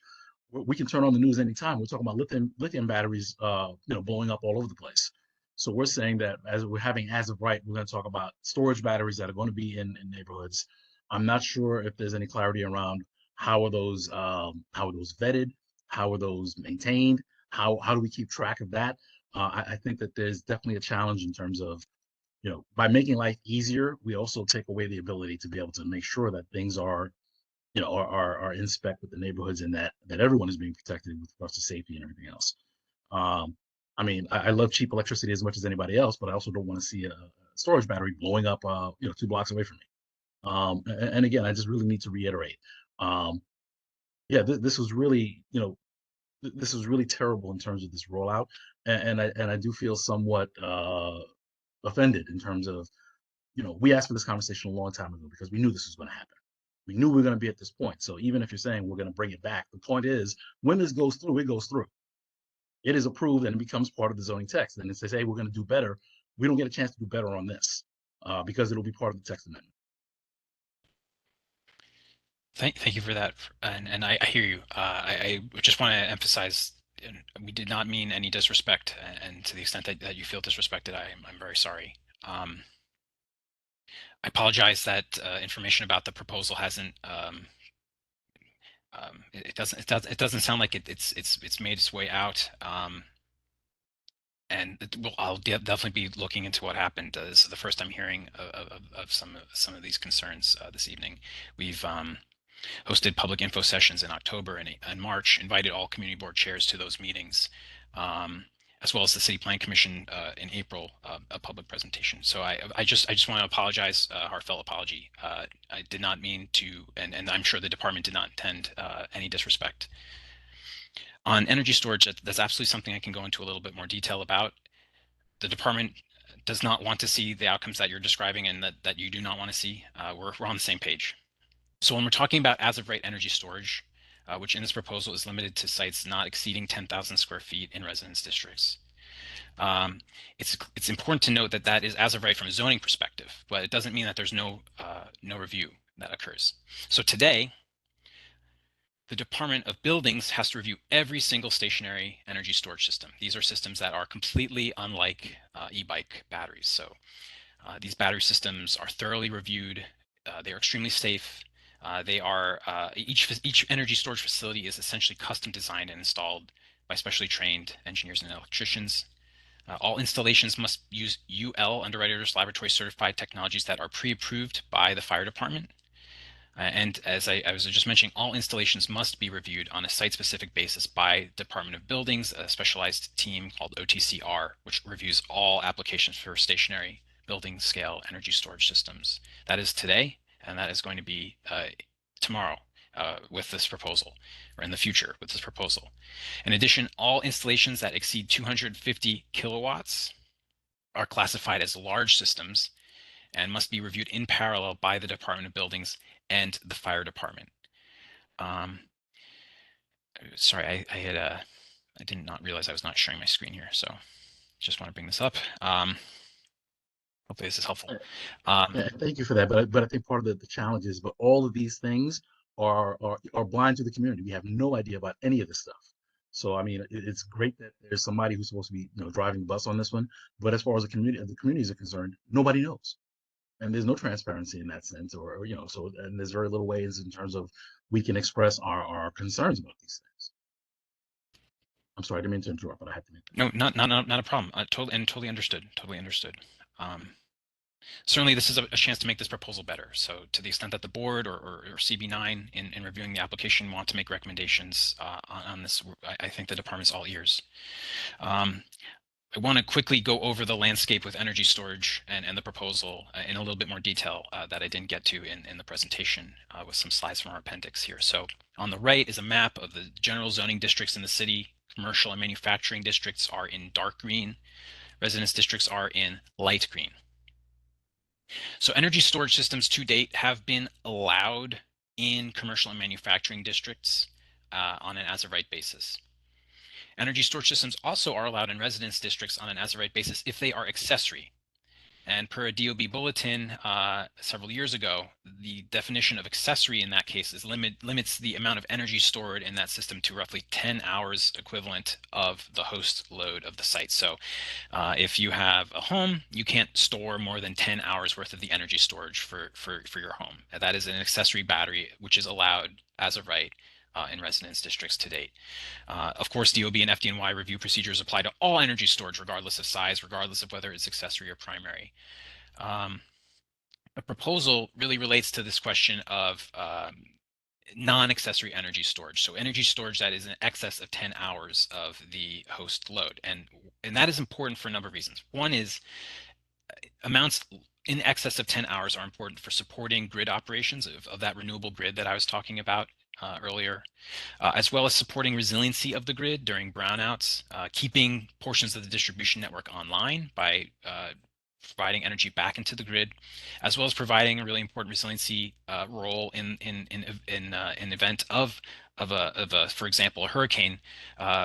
Places of refuge, shelters need to have 24 hours, more than 10 hours of energy storage in order to get through that event. And what we've heard oftentimes is 24 hours is the gold standard from an emergency preparedness perspective. Those are all essentially impossible for community facilities that are located in residence districts today. So the proposal specifically would be to differentiate energy infrastructure equipment. So we're talking here about these building scale energy storage systems at the 10,000 square foot site area threshold. So beyond that, you're a large facility from a zoning perspective. And you would not be allowed in a residence district as of right. If you're below that threshold, you're allowed to be located in a residence district as of right and located at a community facility on an as of right basis. But again, to emphasize, DOB and FDNY are absolutely involved in both today and in the future reviewing these proposals. This is a question of zoning and land use. So I hope this is helpful in clarifying the proposal, and I think the department is absolutely all ears on recommendations from the board and from all of your community boards on ways to make this proposal better. So any further questions for the Department of City Planning regarding the presentation on the City of Yes carbon neutrality zoning text amendment? Yeah, Greg, yes, I have a concern. Chairperson Camacho, Community Board 4, please proceed. Yeah, I raised my hand, but the thing didn't pop up. I don't know if it's still up or not. I'm just a little concerned. I know that you guys can hear me. Could you hear me? Yes. All right. Yes, sir. I know that why put all these three things together in regards to the street, in regards to residential areas. I'm also going to echo the truck routes. Bushwick has a heavy truck route. You know, you're going to penalize the homeowner, the 1 and 2 family homes. Why? Here you got the bike racks. They don't tell us nothing. Here you got the ride sharing program that you're putting now. They don't tell us crap. They do it, put it in. Here you got the outdoor dining sheds. They throw it in there for people to make money. Here I am, 61 years, my father owned his house. Can't have a permanent residential parking because he's a senior. Now I'm disabled and I can't have, and you want to take away my car. You know how many jobs we get? You know how heavy now with the cars, with the batteries that we can't afford, that we're on fixed income? You're not gonna make the cars cheaper. All right, you're making it more expensive. With those batteries, it's even more heavier. People were saying it's getting more heavier than the cars that are now. You know how many jobs we get back and we put to that, and you're taking away our seniors' cars or indicating there's seniors cars that you want to take away the streets and give to the status quo, then what happens to us, the people that are getting older, huh? That have these older cars that been here for a long time. We're no longer no good anymore. It's Christopher Columbus syndrome. So Department of City Planning needs to include seniors and community and people with disabilities like us, 1 and 2 family homes that are losing our homes now because we can't pay the taxes and things, and we got to fight around for parking when we come home to get delivered stuff. You're not talking about that. There are more things right now that are more important and dangerous that we need to be taken care of in regards to climate change. The trucks that they're doing right now, some of these trucks, illegal dumping. Those are the things that we want to change the emission and go to China and go to these countries that are doing that emission. You think that don't come here? So you need to wake up and start saving these people too. Don't come in here with that Christopher Columbus syndrome and pushing the natives out, the people that made this community. Talk about residential parking for us. Talk about, guess what? You can't afford a car, let's make it cheaper for you can get an electrical car and make it easier for you to get. All right, you're on a broke income, let's work. You take away something that I can't afford another car because you're reinventing the wheel. Let's get rid of these cars. Also, these construction cars that they're building, they're coming with the cement trucks and they're parking and they're ramming the cement and they're polluting the air. I can get rid of the emission real quick. And what you're doing is hurting the people like us that made this community because you're only following the status quo. You're not helping us any. You're not getting us a guide on how can we do something with the 2 and 3 family homes, people that are on a broke income.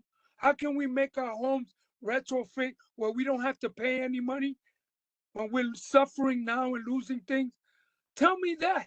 Tell me, what are you giving back to 2 or 3 family homes that have been here? Bushwick in general. We just got our first landmark, a community, a block. We just got it.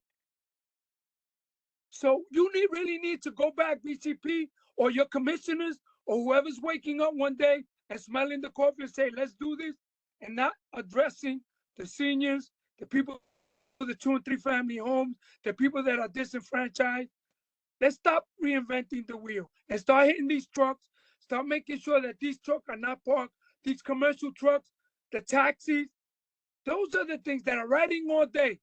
Not the poor person that's going to the supermarket in my little car, buying food because I can only afford it tomorrow and get in the park and I got to park and drive around 5 hours because you got the kiosks. Now they're putting up there the cats and stuff you putting up there in the street. Everything goes to the street and nothing goes to the people that clean 18 inches over the curb and maintain the street for the city and clean the snow. Nothing for the 2 and 3 family homes. You guys need to wake up, and that's what you guys need to do. Help the people that have been putting this place together.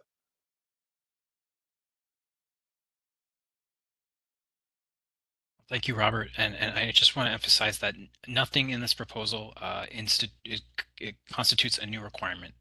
There are no requirements that are going to be imposed on anyone, existing buildings or otherwise, as part of this proposal. This proposal is really a series of and it would be best if you just tell everybody that we don't have it, not like it just started.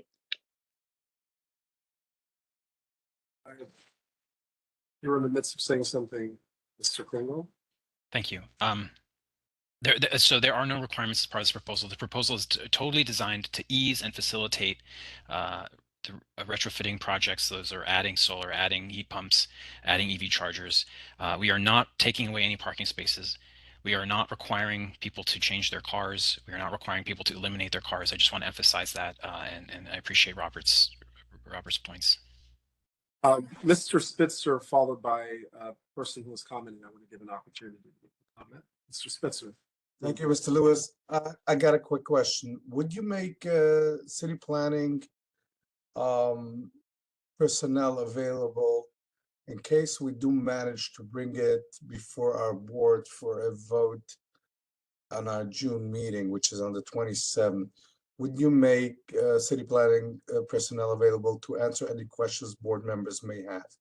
Absolutely, for sure. And you know, if the meeting isn't in the works yet, and I Well, will it's make our sure that board it is. meeting. It's our last board meeting before the summer. I said if we manage to bring it before, it's now 3 weeks away, so I don't know if we can manage, but in the event we do, can I reach out to city planning and say, hey, we are having our board meeting. We'll send the material to board members beforehand, but have somebody from city planning there to answer questions board members may have. 100%.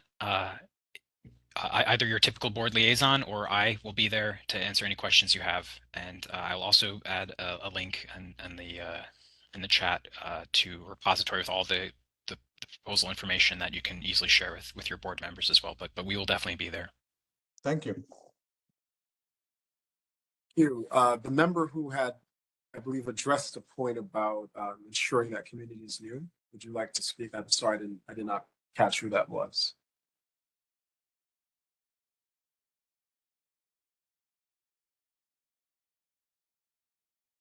That member?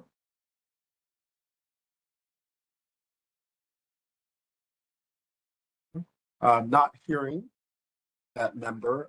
Would anyone else like to ask questions, make comments of the Department of City Planning on the City of Yes, carbon neutrality, zoning text amendment? Is that Chairperson Fuller of Community Board 1?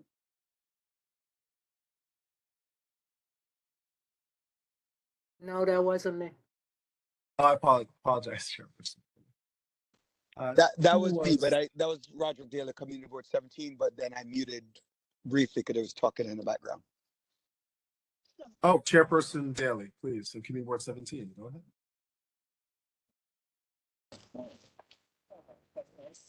Hello? Yes, Chairperson Daly, the floor is yours.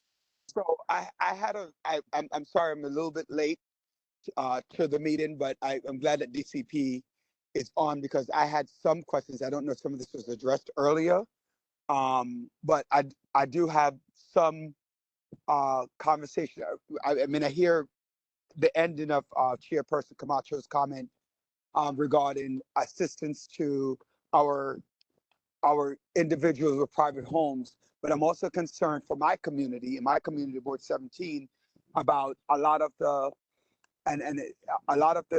building. And I'm not sure if this is the right time to talk about that, but with the zoning concern, especially in my community board 17, and what is happening, and the constant aggravation, I could say, from the community about what has happened with all of these buildings going up, the parking issue, and certain other issues that are happening.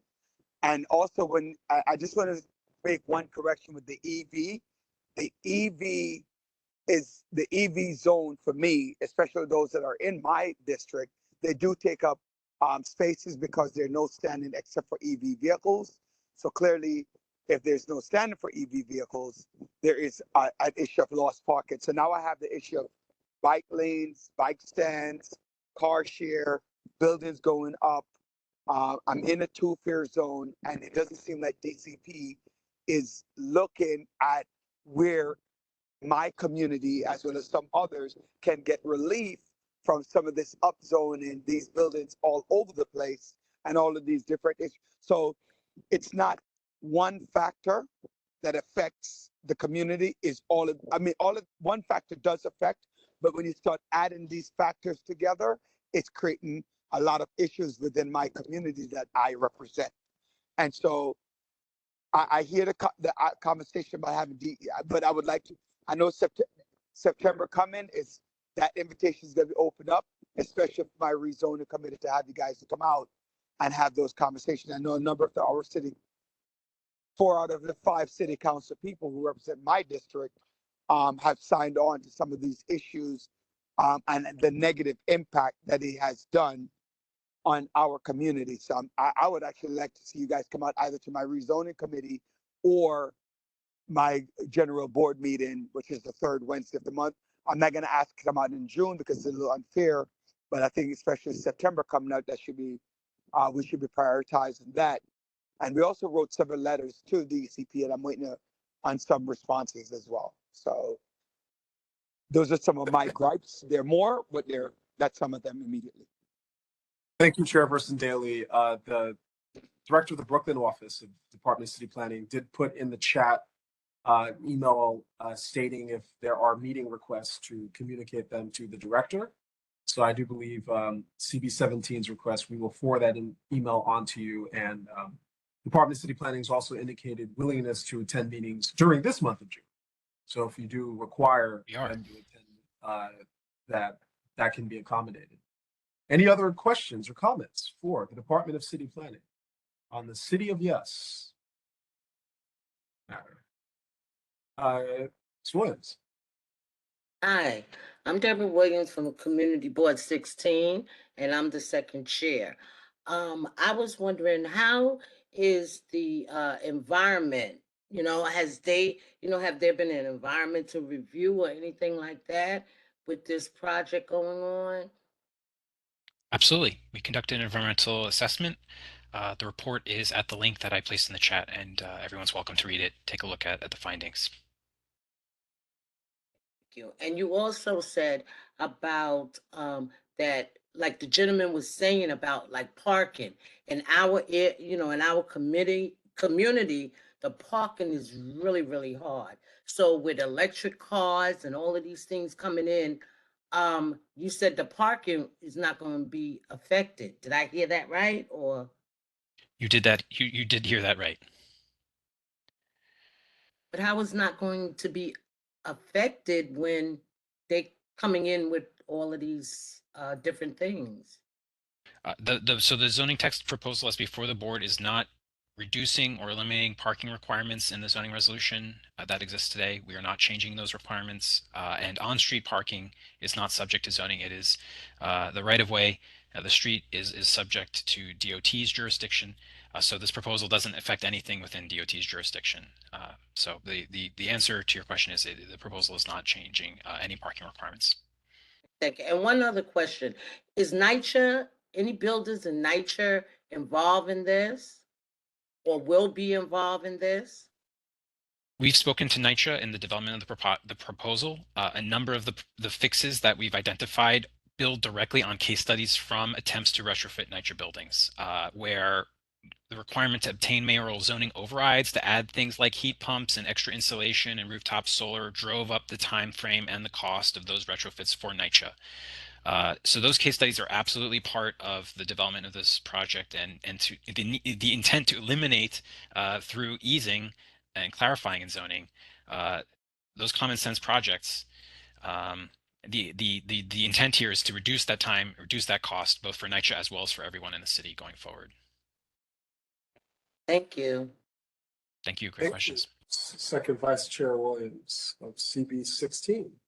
Yes. Any final comments or questions for the Department of City Planning?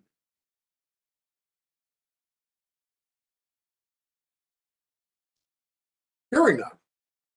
Thank you to the Department of City Planning for attending and giving us this presentation on the City of Yes Carbon Neutrality Zoning Text Amendment. We once again reiterate to members the Department of City Planning's willingness to meet during this month of June. Some of the other points that they've indicated, a willingness to work with the Borough Board in terms of the potential timing of the receipt of a recommendation, are matters that we'll talk about before we conclude tonight. We wanted to sort of surface that and once again thank the Department of City Planning for the presentation. May you each have a good evening. Thank you. Thank you, Gregory. Thank you, everyone, for your attention and for your really thoughtful questions. Continuing with the agenda, our third communications report is from the New York City Office of Technology and Information on the installation of 5G towers, a presentation once again requested by the Borough Board. Is there anyone from the Office of Technology and Information on to present? Hi, this is Stacy um, from OTI. Stacey, Can good you all evening, hear and the me? floor is yours. We can hear you, though. I don't know if it's just me. You're a little breaking up some. Might just. Okay. Yeah, your voice has been breaking up a little bit throughout. I don't know if it's the WebEx or what. If it continues, let me know. I'll just reconnect um my headphones. And with me to provide the presentation are folks from City Bridge, who is the franchisee and operator of the Link NYC program. There is Robert Sakota, Margot Nee, and Nicole Etienne. I'll do a very quick, I realize we've all been here a while, want to be mindful of everyone's time. I'll share the presentation and my colleague can flip through it. Oh, hi, I'll introduce myself again. My name is Stacy Gardner. I'm the Senior Director of External Affairs for the Office of Technology and Innovation. We were formerly known as DO-IT, the Department of Information Technology and Telecommunications. When Mayor Adams came in, he consolidated our office with a bunch of other smaller offices, and we became what I've been calling a government technology supergroup. So we have Cyber Command and data analytics, and 311, information privacy, and us at Do-It, and we all went into one agency. But we were always overseeing the Link NYC program. It's in our broadband portfolio. And just to give a very high level overview, you are probably all familiar with the Link NYC program. There's over 2,000 kiosks that are deployed throughout the 5 boroughs. They are, most of them in the ground today are the ones you're familiar with.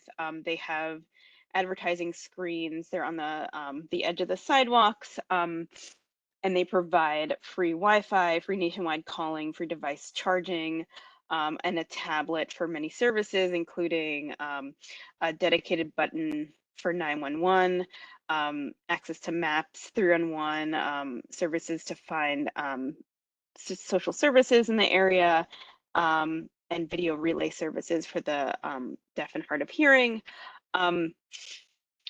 Those have been deployed over many years throughout the city. What we have been doing over the last year or so is deploying a new design of the kiosk. It's called the Link 5G. It has all the same services as the original program, the free Wi-Fi, calling, etc. In addition, it has a space at the top of the kiosk. It looks like a tower. It's 32 feet, so it's about the same height as a telephone or a utility pole or traffic light pole. And it has space at the top for 4G and 5G equipment. What that means is when you use your cell phone, you get cellular data, your 4G LTE network, your 5G network. That service is wireless, obviously, but it is powered by infrastructure that is wired. And so while there's infrastructure throughout the city already for 5G, Link 5G provides another vehicle for those antennas to be installed. And just as a reminder, Link NYC is a franchise, which means that City Bridge, this company that we have a contractual agreement with, they actually pay the city of New York for the use of those rights of way, and it's a revenue generating program. It does not cost any taxpayer money. So I I will let Nicole take it away. I'm just going to share my screen. All right.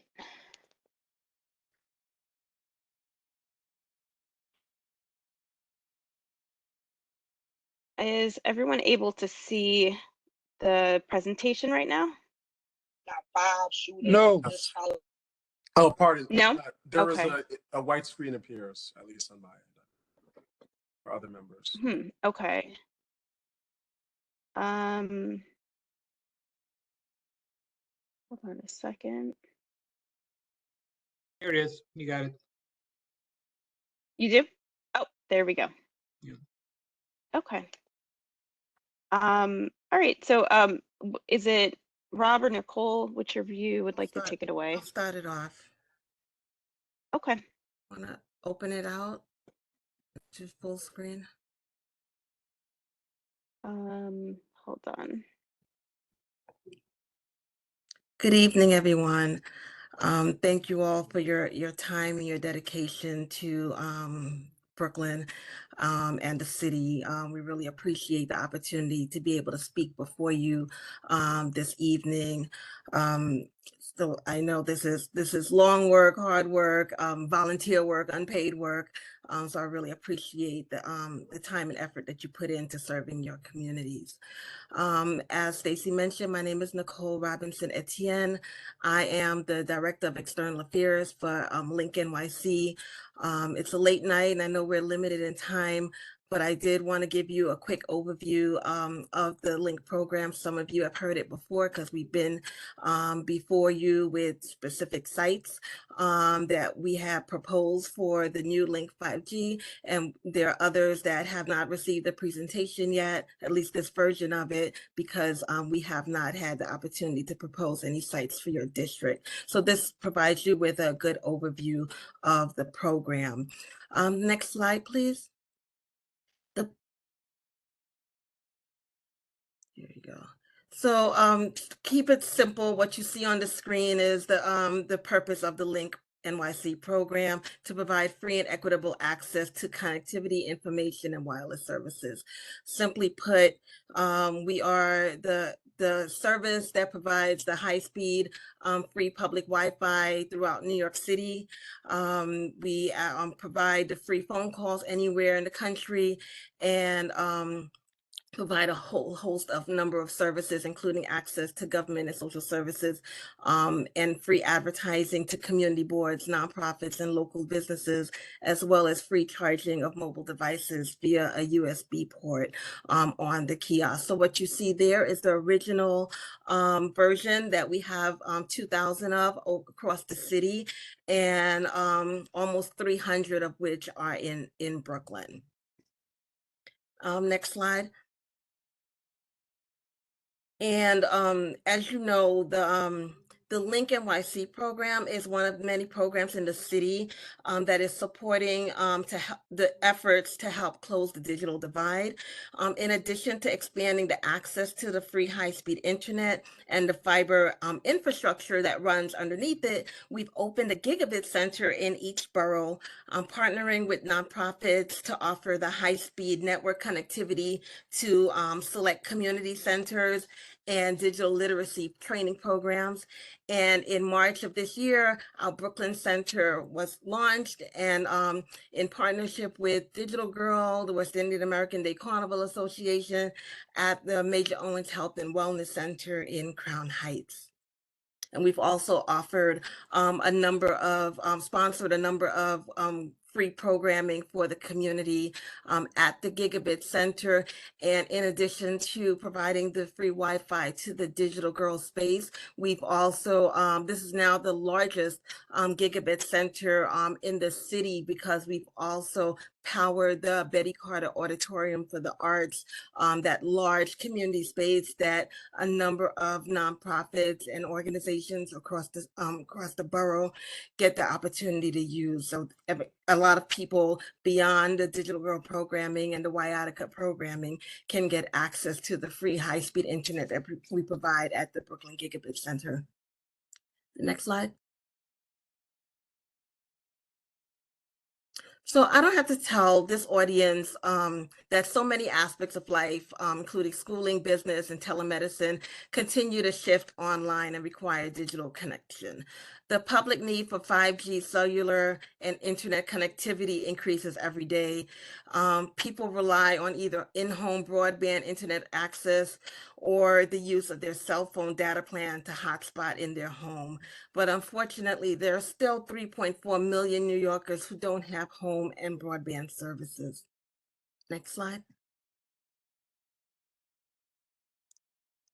And with that, the next slide, please. And with that increased need, cellular coverage gets worse in New York City, and that's because we have more people and devices coming online and taxes the network. Increasing numbers of mobile devices and data usage demands and requires additional and denser cellular coverage. Improving 5G speeds, service quality, and reliability is critical as more and more New Yorkers are relying only on cellular data to access critical services, especially in communities of color. Next slide.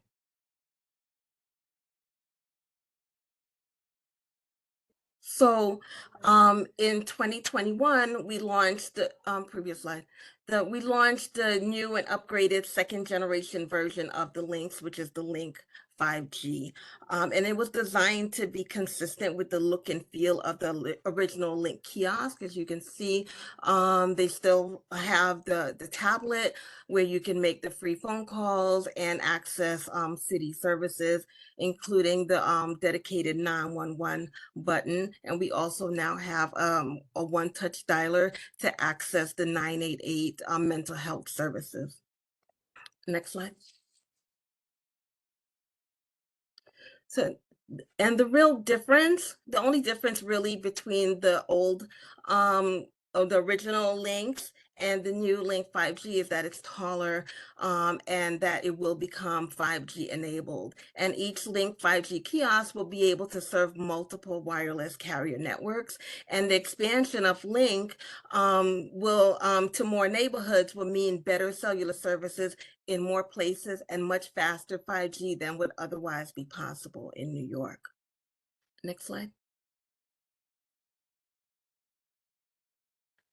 So the next two slides will show you this evolution of cellular infrastructure. So what you see right here is the way cellular infrastructure started. So it started with these macro cell towers, and you'll find them commonly on the side of highways and on rooftops. But as more and more devices came online over the years, we recognized that it was not sufficient to provide adequate cellular coverage.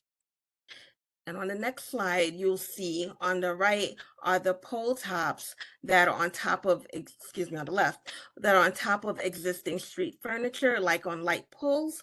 And they seem similar to the Link 5G that's on the right, but it's actually quite different because they can only support one or two radios or cell carriers at most, whereas the Link 5G can support about 5 cellular carriers.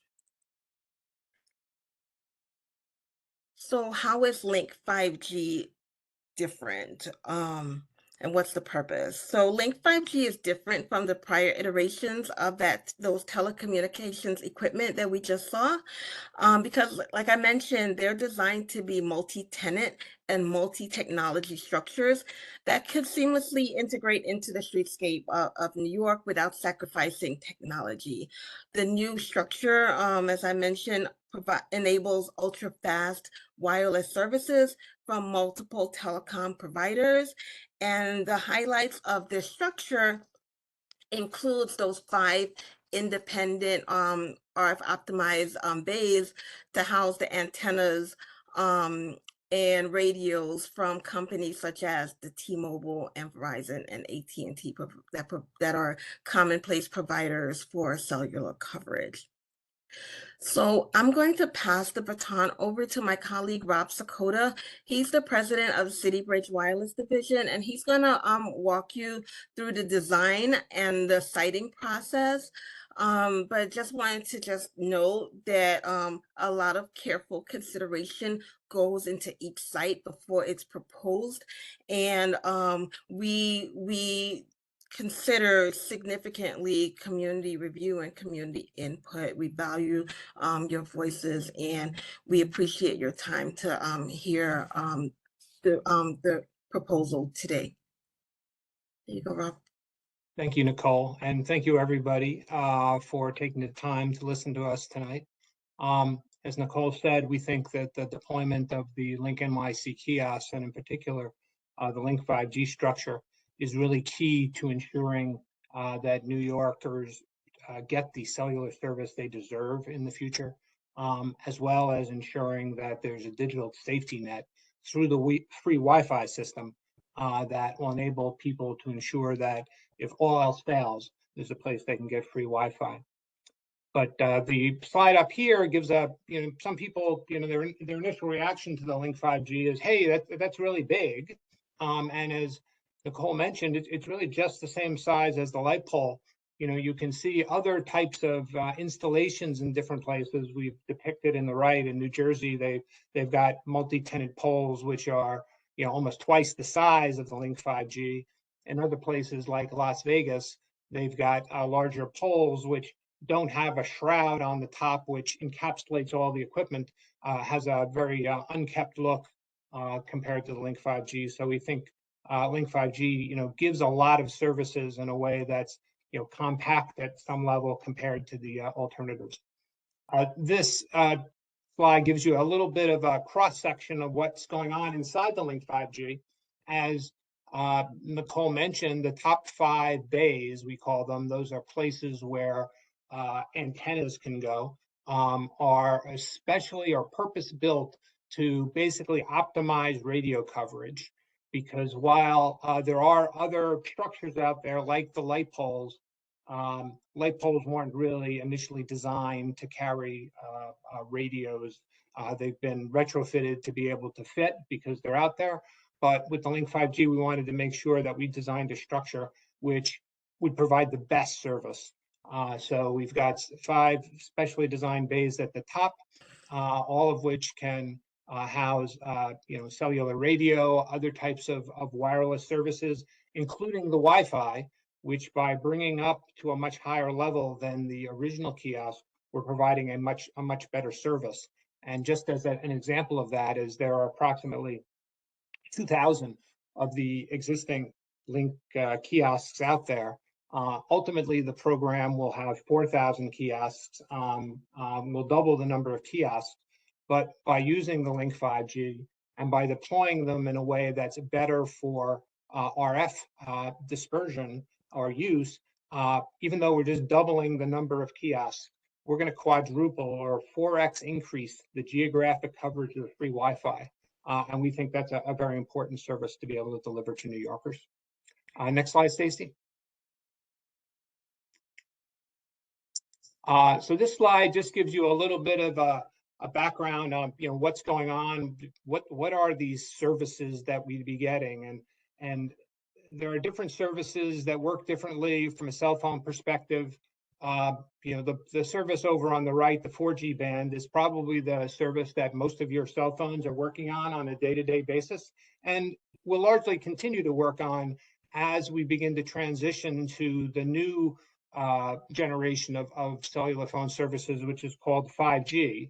And some of those will be sort of similar to the 4G service, but others, for example, the millimeter service that's depicted over on the left, is going to be a much higher speed service, and a service which is going to be able to provide new applications that we can't do on our existing cell phones. And you might say, well, look, I don't need anything else. My phone is fine. But if you think back to the day when your phone really your cellular phone was just a cellular phone, you probably couldn't have imagined the day you would be texting.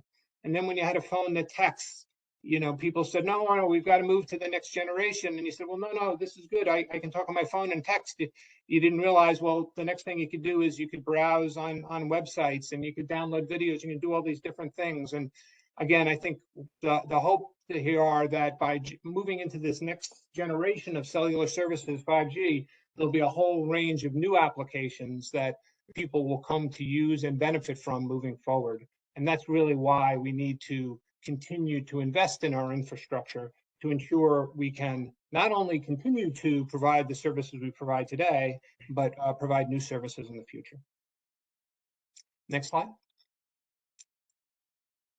And one of the benefits of the Link 5G deployment is each of the kiosks is deployed by a fiber optic network, meaning we're building new communications, wired communications, all across the city.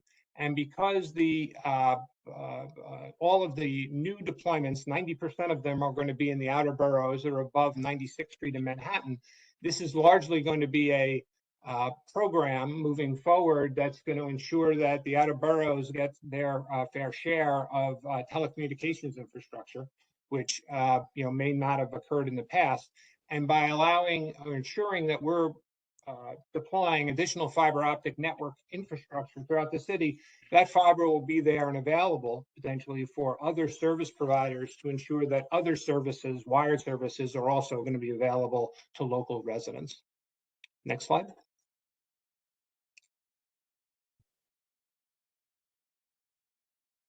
And the next slide just gives you a very, very high level look at the beautiful borough of Brooklyn, showing the existing kiosk deployments, the 1.0s of the 9.5-foot kiosks. There's approximately 300 of those.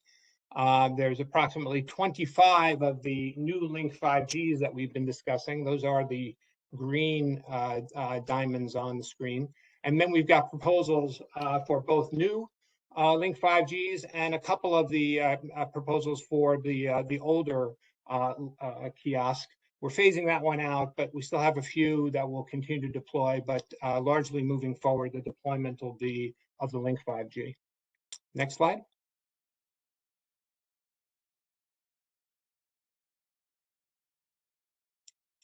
So a lot of people ask, well, how do you decide where it goes?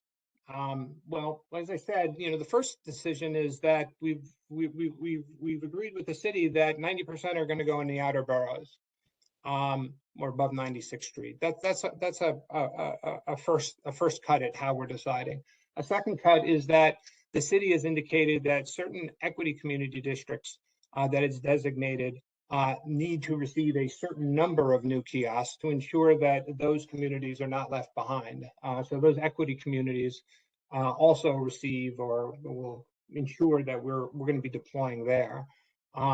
Within those guidelines, we also have a number of, go to the next slide, Stacy, a number of other rules, siting rules, which basically tell us where we can and can't put Link 5Gs or any kiosk really.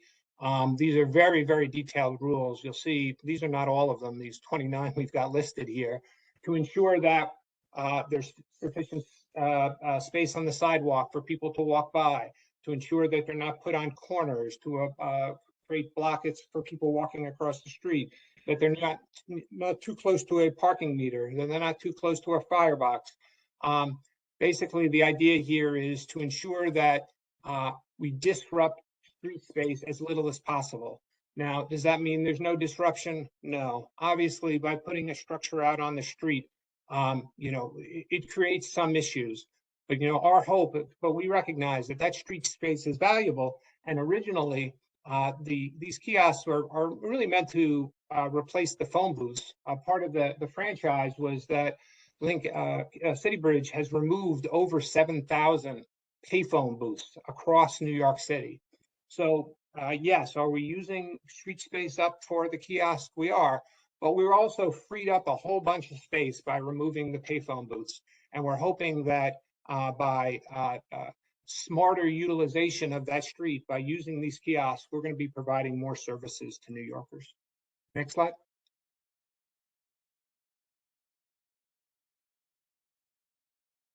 And then just a couple of other siting restrictions. As you know, the existing Link the existing kiosk has ad screens. For the Link 5G, there's two different versions. There's one with ad screens and there's one without ad screens. We are not allowed to put the ad screen version in residential areas of the city, just the non-ad version. There are limitations on how close the Link 5G can be to each other.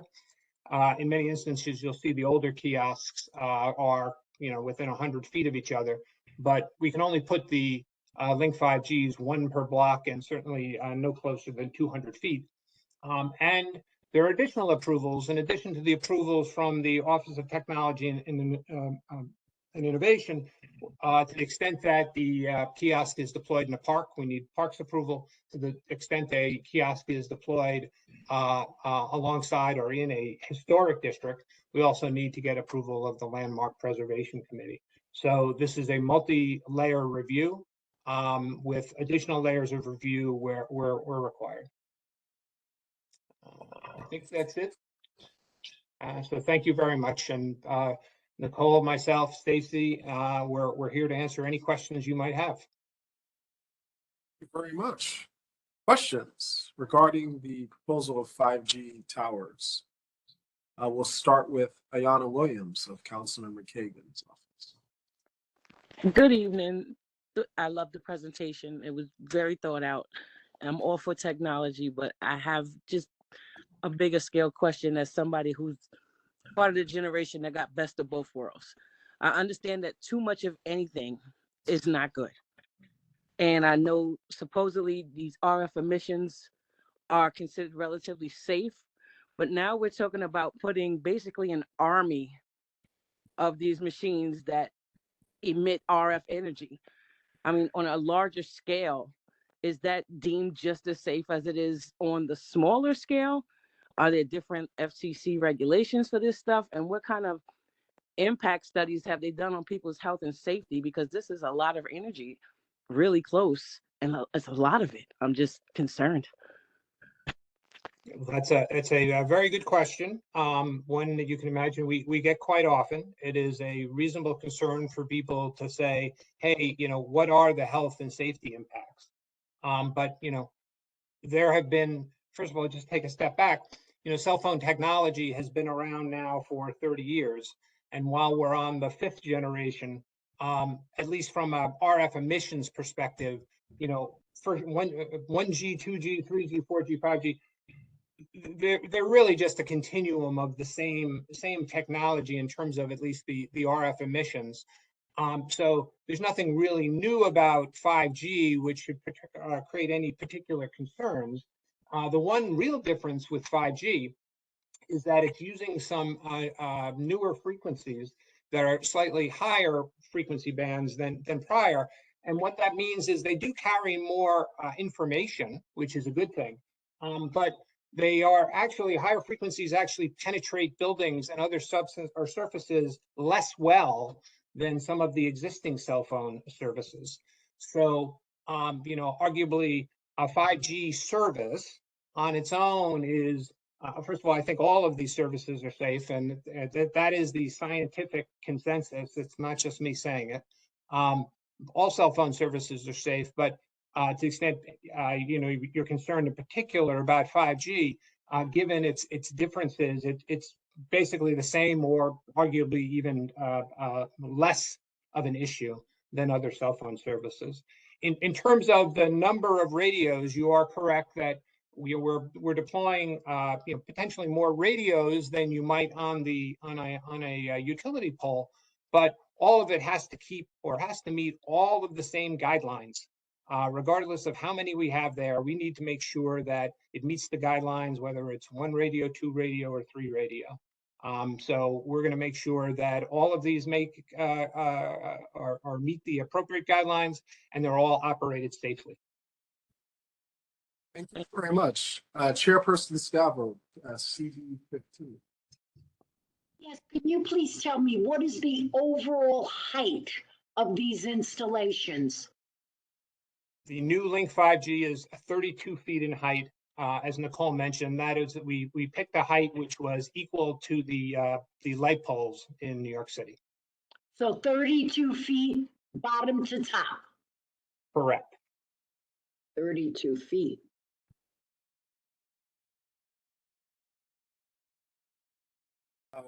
Thank you very much. I believe that is Vice Chair Loman from Community Board 5. I'm the chairwoman of Community Board 5. Chairperson Loman, even better. Thank you. Please. You're welcome.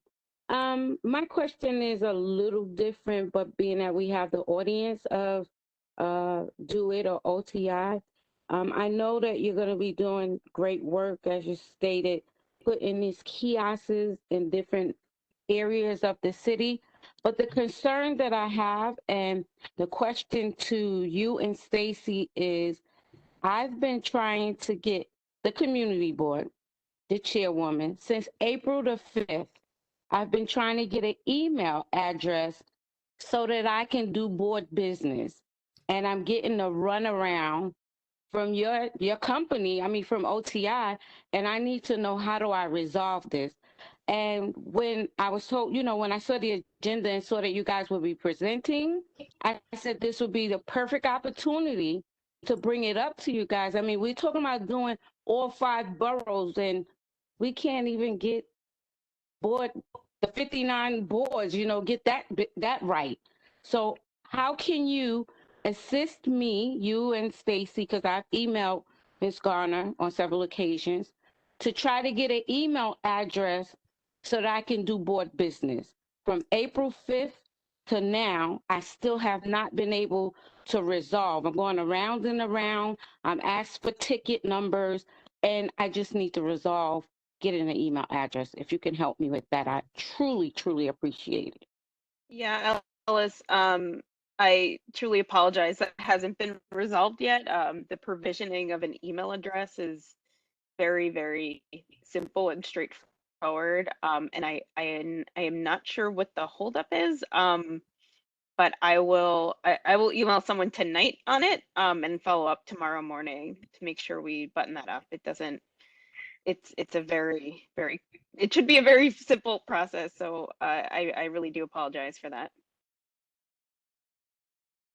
I'm Thank sorry, you. can I just have a follow-up on that same question? I did receive my email address for Community Board 17, but it didn't come with a password or anything of the sort. So I'm wondering if that can be resent to me. This is Community Board, this is Roger Daly, Community Board 17 chair. I did get it about a month ago, but it didn't come with a password, and I just didn't follow up. Oh, okay. Roderick, do you mind either provide me your email, your personal email that you're using now, or CB17 chairperson at gmail.com. That's the board okay. email, but I did have one, RODaily at cbnyc.gov. I think that's what it was, but it didn't come with a password or how I access it. Okay. Did you call the citywide service No, I did not. desk? No, I didn't do anything. Once I looked into the email and it didn't come with a link, I just didn't do anything more.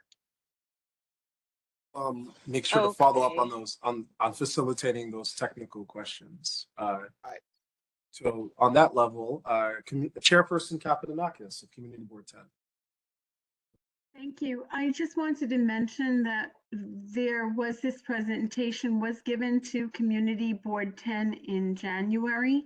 And at that time, the members voted unanimously to disapprove of the placement locations that were proposed to our community board without having more and better information about the potential health and safety effects. This was something that was stressed by members of the committee and also members of the public. Additionally, we heard many comments of concerns from residents regarding the height of the poles and the potential for loitering crowds around the kiosks, causing disruption to residents in very close proximity. These were by 2 residential areas, and one was across the street from a high school. So I just wanted to share that update from Community Board 10. Thank you. Thank you. Second Vice Chair Williams of Community Board 16. Yes, thank you. I have a question with the placement of the devices. In our community, we have, I think it might be the old ones, those towers, and they're in like, they're not at bus, some of them are at bus stops, some of them aren't. So how is the placement? How do you, you know, in the different communities, how do you place them? It's a very good question. How do we place them? What we're trying to do, again, within the confines of the larger rules that I mentioned before about how many in particular districts and how we put them in different areas to ensure they comply with the rules, is to place them in a way that is going to provide essentially the best coverage from a Wi-Fi and eventually a cellular phones perspective. So as a result of that, in many cases, we've made an effort to try to get close to bus stops in many instances because we've heard concerns about ensuring that people have good Wi-Fi coverage while they're waiting for the bus in the morning. Are we always successful? No, but you know that is one of the areas we look at. But we're also looking to ensure that we're placing them in a way that they're spaced out in a way that is going to provide best potential services moving forward. And then finally, a lot of this is going to be driven by where some of the cellular carriers think that they're going to need investment in the future. That is, where are their networks going to become stressed because they don't have sufficient infrastructure in place? And we want to make sure that we get that out there ahead of time so that they're able to, you know, deploy additional services before it becomes a problem. So a lot of that is going on behind the scenes. You know, it may not be evident to a lot of people. You know, we're putting one here. Why is it? The cell phone service seems good today, and that may be. But you know, we're always trying to plan for a future because it takes a long time to deploy these structures or any type of infrastructure in New York, and we're trying to plan ahead in many instances. Because in my observation in my community, some of them they have like 2 and 3 of them, and some of them is not even where, you know, in random places where there's no foot traffic, you know, not too much foot traffic, and you know, you see one, you're driving, you're not going to stop by and just, you know, go try to charge something.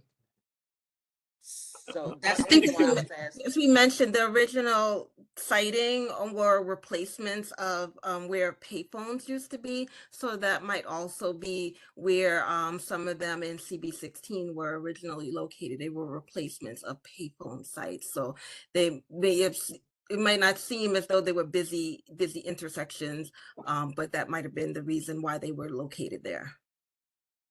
Okay, thank you very much. Mr. Spitzer, ruling board 12. Yes, thank you. First of all, to all my colleagues, there's the kiosks and then there's the tower. The tower is a monstrosity. And it looks to me like they put it up wherever they want. I just got, I mean, it can be like right in the middle of a street in front of businesses and everything. So since we're being told that that they value our opinion, I would like to know if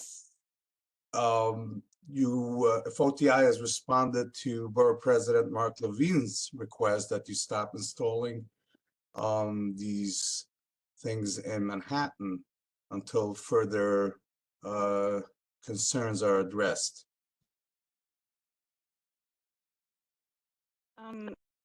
Thanks, Barry. Nice to see you.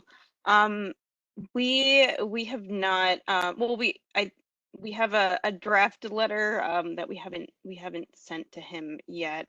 You know, the issues that have been brought up in Manhattan have majorly related to the historic district sites.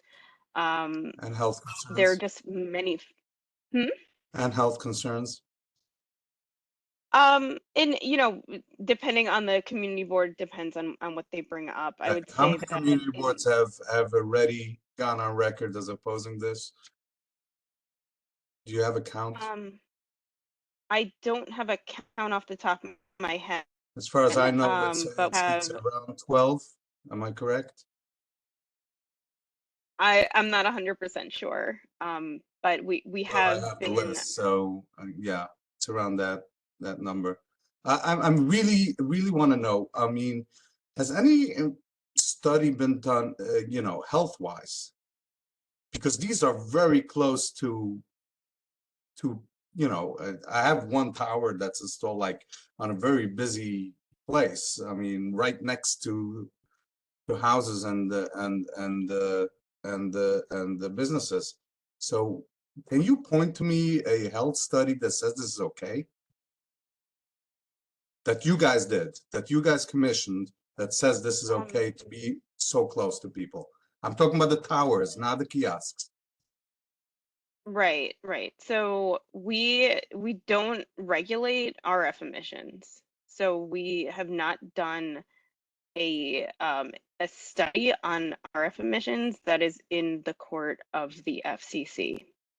But we do have is in our contracts with not just City Bridge, but all franchisees that put this equipment anywhere on the public rights of way. So we're talking about the pole top installations, of which there are already approximately 7,000 throughout New York City. Those franchisees, when they put their equipment on the poles, they must be in compliance with the FCC's regulations. And we are able to independently test those specific locations to ensure that compliance. But no, the city does not regulate. I didn't ask if you regulate it. I asked if you did tests to make sure this is safe. Mrs. Spitzer, I understand We the do answer. test. I understand the answer to have been no, because the answer was the FCC regulates RF emissions. So I understand, and I just wanted to hear it from OTI to come out and say that Well, not test these cell towers, large, huge cell towers in front of people's faces. These are not on top of buildings. These are on the street. Huge cell towers. So Getting the emissions must be, the radio emissions coming from those must be huge. And to say that, oh, we don't regulate them, that's why we don't test them for, if these are safe, is really not, well, let me also I don't want explain. to listen. You guys are not going to test, so let me move on. My other thing is, you said you don't put ads, the kiosks with ads on residential streets. So how come my district got kiosk with ads on a residential street? So it's about what the street is zoned As for. a side note, you did promise me that my district will get the kiosks without the screens. But putting that aside, that I was promised that I will get it without the screens, what you just said, and I was very surprised to hear that we don't put with screens on residential streets, and you did in my district. We do. I can take a say. So we're not allowed to put Link 5Gs on residential I'm talking about the tower. I'm talking about the kiosk. Or the kiosk, any screened structure and anything that's zoned residential unless there's a commercial overlay. If you believe that So we that's put your in, loophole. if it's not a loophole, if it is a commercial overlay, we're allowed to put it Well, there. it's on a residential street. But there's the avenue that crosses that street is commercial, but it's actually on a residential street. Okay. I Like I was said, if promised- there's I was promised no screens because we did not want this at all. We begged not to have it. You guys said, no, we must put it in. That's how much, everybody, all my colleagues, that's how much I care about community. But you said you put it in. So I said, at least without the screens. And you promised me that you can put it on without the screens. Well, I will look into your concern that we're in a residential area, because if we have a screen in a residential area, that is not supposed to happen. So I will look into that and we will get back to you, Mr. Spitzer. Yeah, we'll take a look at the deployment in your district and we'll make sure that everything's cited correctly. And just to clear up the testing portion, what I was going to say is that we have directed our franchisees to do testing of sites when NIs are activated. And we're happy to do that at any activated Link 5G that's in anyone's district, to assure that they're not going beyond any of the federal regulations. So that testing does occur, yes. It is just not done by OTI. We ask the franchisee to get an independent third party to do that testing. And it involves, licensed firms that go sometimes into individual people's apartments to measure those radio frequency emissions. So it does happen. Thank you very much, Ms. Gardner. Daniel from Council Member Lewis's office. Hello, thank you for coming to on this call and allowing everyone to ask questions. I just had a couple questions off the top of my head in regards to this rollout. One is just a more logistical question on, we've had a number of concerns with other agencies installing things on streets without appropriate notification. I want to just know what is the framework that OTI has developed for at least letting, if there's a kiosk going up on a residential block, what support do we have, and does the community board have in properly notifying, the residents who will have the kiosk on their block? Just wanted to know that. Sure. So what we do is we have a 60-day comment period that is initiated with an official notice that is sent to the borough president's office, the appropriate community board, council member, and if applicable, the business improvement district. And during that 60-day comment period, we often present at a community board meeting, and we get connected with interested parties through those stakeholders. So over that time, we have had, in the places we have, sent out these notices, we've had numerous conversations with property owners and civic groups and other types of individuals that are connected with us who are interested parties. So that's the outreach process. Got it. Thank you. How long does an installation of a kiosk usually take? Rob, I'll give that one to you. The actual physical installation itself is, generally a 1 or most a 2-day process, but there's an enormous amount of preparation work, if that's your question. So from the time we propose it to the time it gets in, it's probably at least a year, and in some cases closer to 2 years. But the installation in terms of the physical disruption on the street is probably going to be 1 or at most 2 days for the installation of the kiosk. And then there might be 1 or 2 days similarly when we're digging. The kiosk needs to be both connected to the fiber optic network and to the power system. So we'll need to trench or dig trenches from the kiosk to the Con Ed manhole and to the Verizon manhole. So we typically try to do that at the same time, and that might take a day or 2 as well.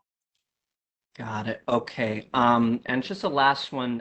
In our district, and I know there's a few of our overlapping community boards on this call can probably attest to this, that, getting some of the older population or just a wider population won't really be in touch with this. No, how are you expecting the majority of of these people to get online? How can they benefit from this? Because at a certain point we're gonna get flooded with phone calls about, what is this thing going up? How can I use it? How can I get access? So I'm curious what is the message? What is that step-by-step process? How someone could get online through one of these things? Sure. Well, Nicole? we can provide you with one pagers as to how to connect to the free Wi-Fi. It's also available on our website, but we can definitely share it once again with your staff. We can do training for your staff to know how to utilize the screens for advertising and provide you with instructions on how to connect to the free Wi-Fi if someone is in the vicinity of a link. That'd be great. Thank you so much. Do I follow up with that email that's in the chat? You can. Great, thanks. Chairperson Camacho, CB4. Yeah, I hope any of my district managers and chairs are not surprised, because I'm not surprised. Here they go, another thing they're taking away, city-owned land, giving it to private entities. Here we go, kiosks, share bikes, bike racks, outdoor dining, and there's no mechanism if the people are using it, if it doesn't work. But yet you can have all those people sit around there with a milk crate, charging their phone, selling drugs, smoking weed, and drinking beer. And now PD's got to go over there and get involved with these kids that we have enough problems as it is. But that's no here there. I want to know who is it that how are we gonna find out? Like I'm always saying, if it works and people using it, how do we find out if it works, people using it, and it's benefit the community? Because I don't want to hear this crap with that bike sharing thing that I've been talking for years, and I still got no report on how much money it's making and it's a benefit. Because if it doesn't work, get it out of there. Why are we having something that the community doesn't want, it doesn't benefit from? So if it's working, I know you got to have something. If it's working or showing us that people are using it, not the guy that's charging there, that one guy staying there for 3 days with phone charging because it's free. I want to know, is it working? And also, is it safe for us in this community when I know it's not safe? You worry about that when people start turning green. Then we know, wait a minute, or there's a class and lawsuit, and then it's too late and people die. Because that's what the city does. They allow free land to go in there. And guess what? They don't give me my front of my house. And I clean 18 inches over the curb. I'm going to say it again. For 62 years, snow removal. Any garbage, I get a ticket. Any bonetta, I clean. But the city don't give me and raise my taxes just a little bit. So I can keep residential parking. But yet they get the kiosks to make money, the bike racks, the car sharing program, the truck. Now they're gonna have electrical trucks for these what you call that, UPS, to have a spot where they can drop off all their mail. I don't know, man. Something's not right. So is there a mechanism where we know that if it's working or not? And if it doesn't work, get it out. Get it out. Because we don't want something standing there looking like a fool and nobody's using it, like everything else. Collecting dust. And then are you going to clean around it? If dog feces around it, are you going to clean around if people drop off their garbage and the guy next door gets a ticket? Are you guys going to do that? Are you guys going to maintain it? Maintain it that it's clean. You're going to bring jobs here? I hope it's from the community. If so, give me the link for that we can put it on the web and that we can get jobs for the community. I want to see what person's going to get a job from this community. Thank you. So I'll take a stab at a few of those, and then I'll turn it over to my counterparts at Take a City couple Bridge. of stabs. It might work. So that's a great question. I think you know, obviously this company is making a big investment, and our sidewalks are very valuable. It's not an investment. You're making money. Why are you saying it's an investment? Right. You're making money. No, it's not an investment. Let's rephrase that. Thank you very much, Chairperson Camacho. Ms. Gardner, you can proceed. Yeah, obviously we don't want these to fall into disrepair. So there are provisions in our agreement with City Bridge that they must keep them maintained. They have to clean them twice a week.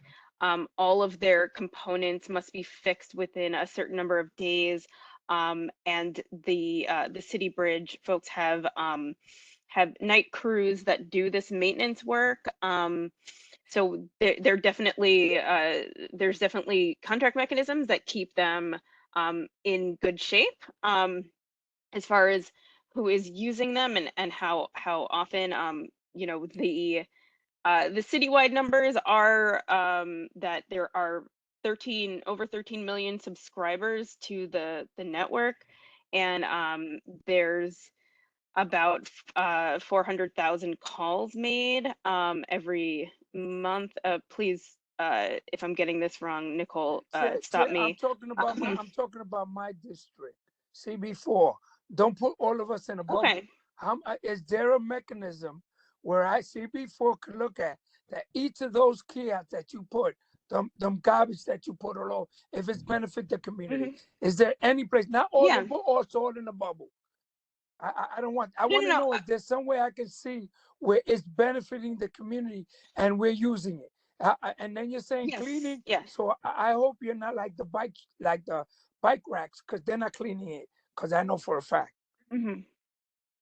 Yeah, so we can certainly share with you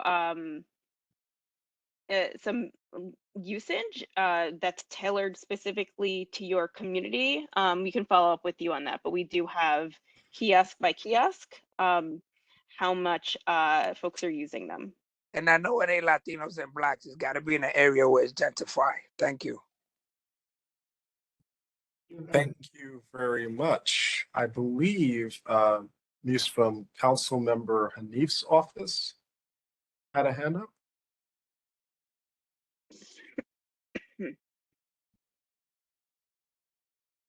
Councilmember Hanif's office. Yes.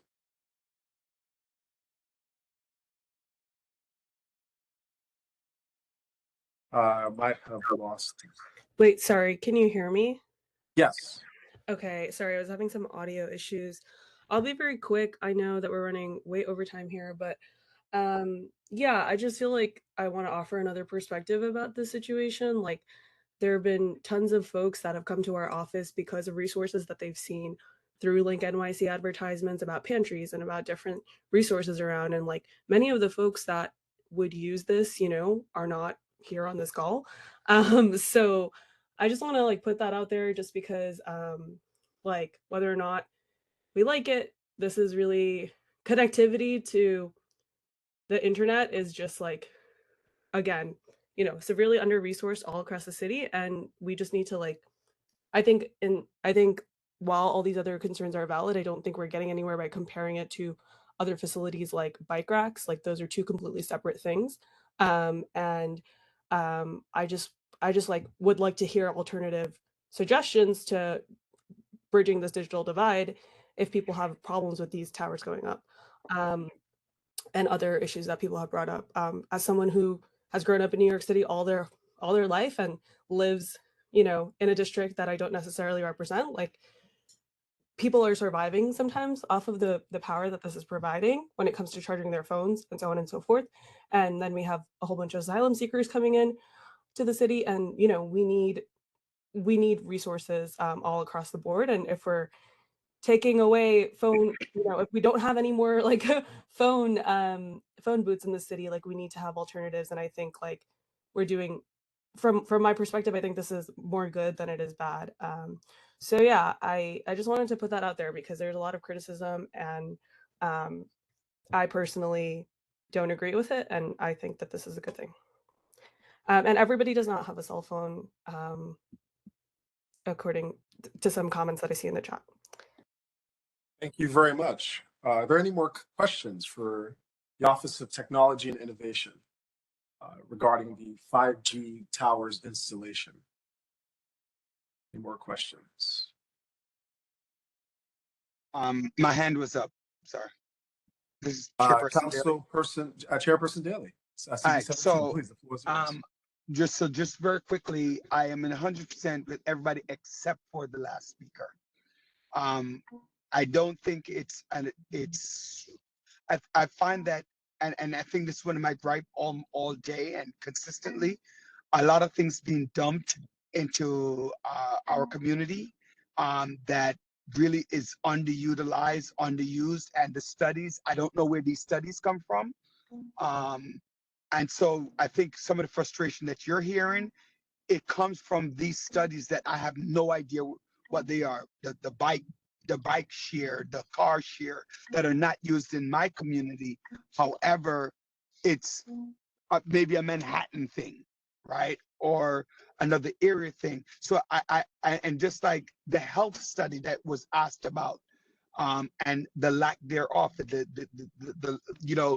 I just don't see the utilization versus the space and the time that it takes up with it, and the health crisis that's involved with a lot of these things that are going on. And I just feel like better study need to be done in the area where these things are going to be put up. I mean, again, I'm frustrated with a lot of things.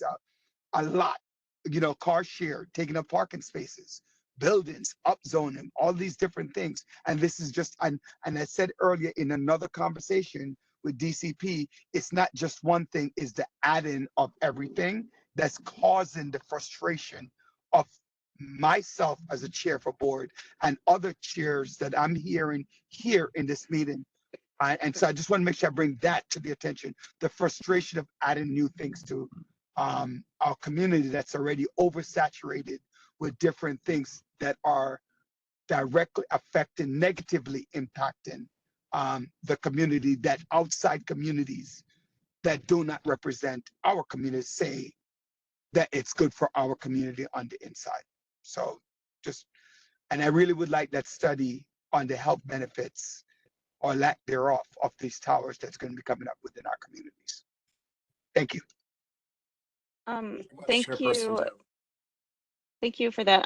I just want to make sure folks are aware that the Link 5G kiosk is essentially a novel way of packaging technology that is already existing around everyone on rooftops and on pole tops. And if you're getting cell phone reception, you are probably nearby this type of infrastructure already.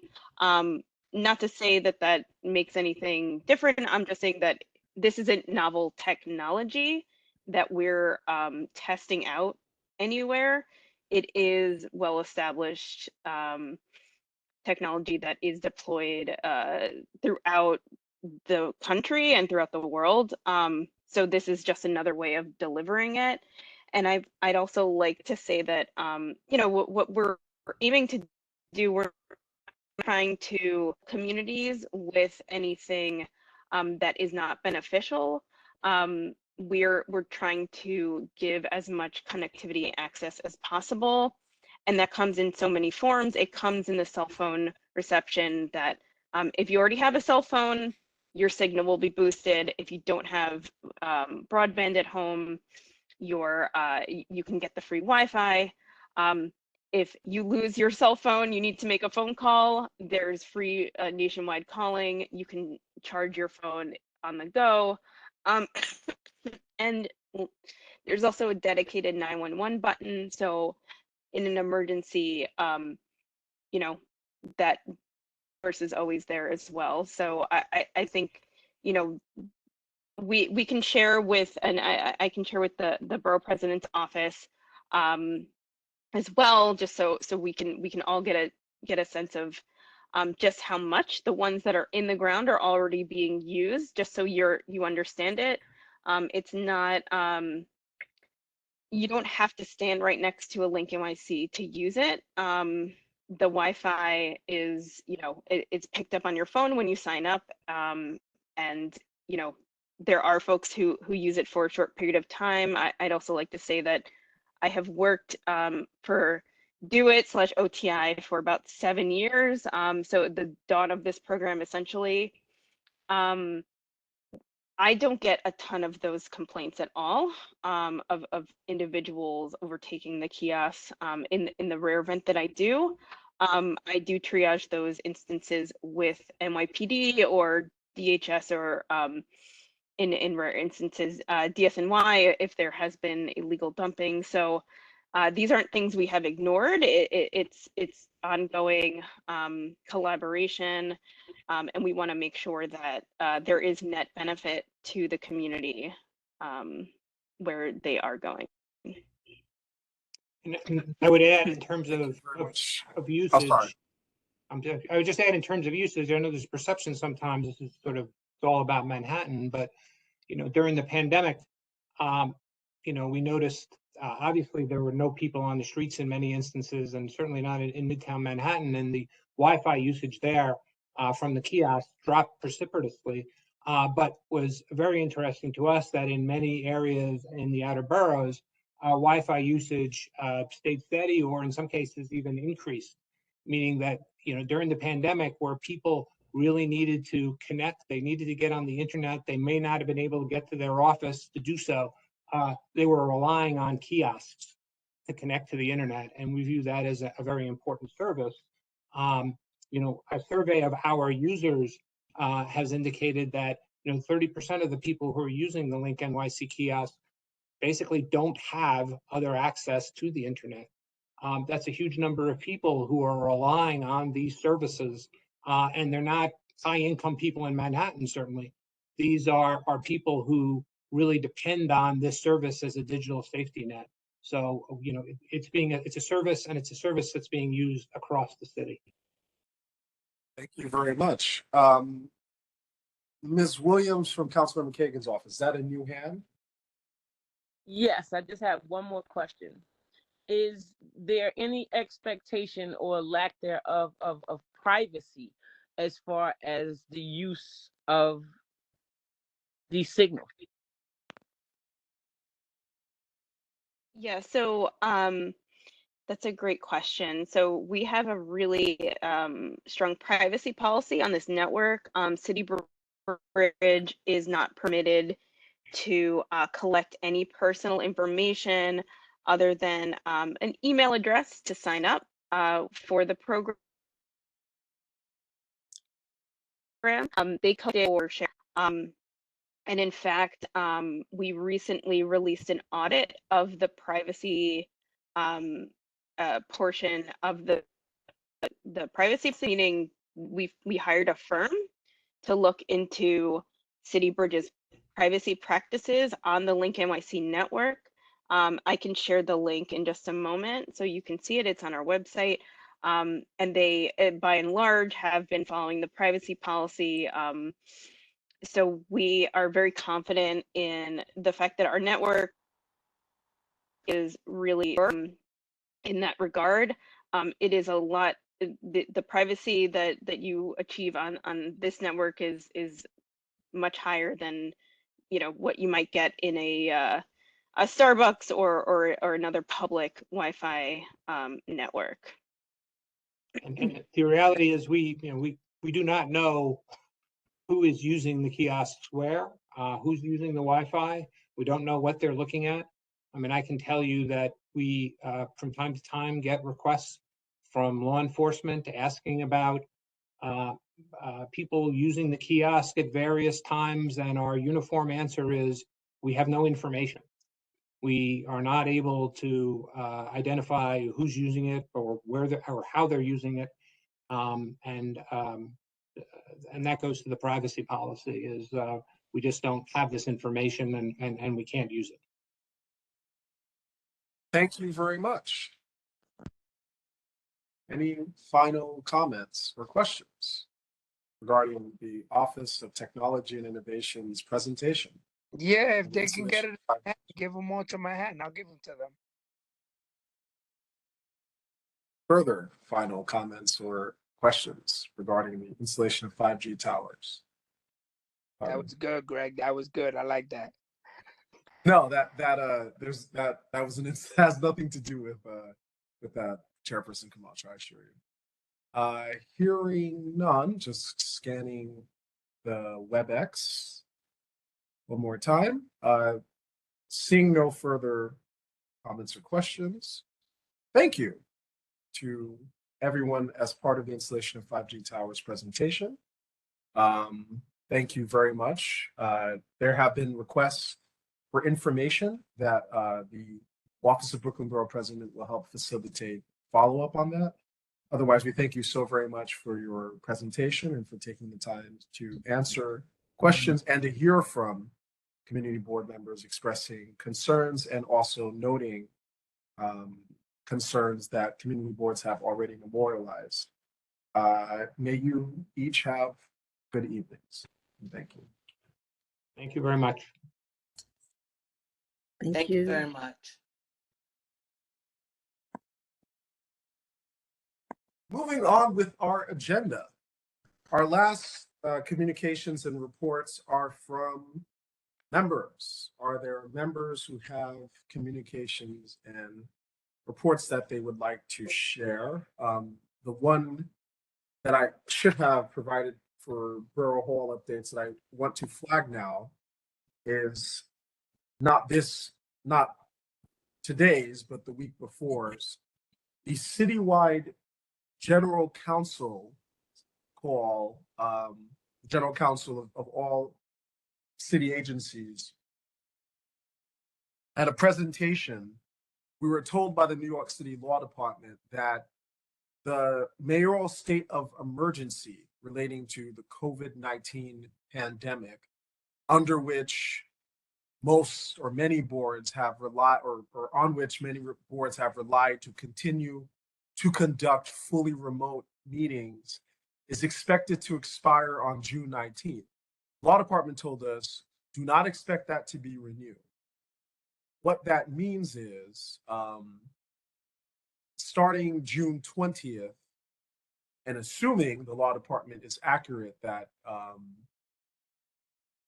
that state of emergency will not be renewed, is boards will have the choice of going back to the pre-pandemic reality or using the hybrid meeting procedures that many boards, as well as this body, adopted, under which a quorum, that is a majority plus one member, has to be present in a place or places where the official meeting is happening, and that other members would be permitted to continue to attend virtually. That's the news from the Law Department. That's what we were told. I will share with Carol Ann any updates as I may receive them. I typically note that the practical implication of that is right ahead of the summer break for many community boards. As many of you indicate in the chat, there would have to be a hybrid meeting. And of course, we're going to get to this shortly, but if this body decides to have a special meeting that takes place after June 20th, that would have to be a hybrid meeting, because there would at least be a public hearing item, a vote regarding the recommendation. So I am somewhat surprised if, despite what the Law Department said, I'd be somewhat surprised if there was an insistence on doing it before the summer break, if this was just not essentially punted to September. But I will share any updates as I receive them. I did need to give that warning to you all, especially since many folks express an intention for their community boards to meet after June 20th, or on June 20th and after, ahead of the summer break for many community boards under the charter. Other updates from community board members, from Borough Board members. Chairperson Brown, Community Board 14. Hello, everyone. Just a quick update that Community Board 14 will be hearing their first public hearing with regards to an Office of Cannabis Management licensee for an establishment to sell cannabis, not on premises use, but to sell. I know that the licenses are few and far between. There are very few in Brooklyn. So I just wanted to report that out to you that we're having our first public hearing regarding that matter. That will be in person, and that will be at 6:30 ahead of our general meeting on June 12th. Very much, Chairperson Brown. Other member updates. I have an update and a question. Proceed.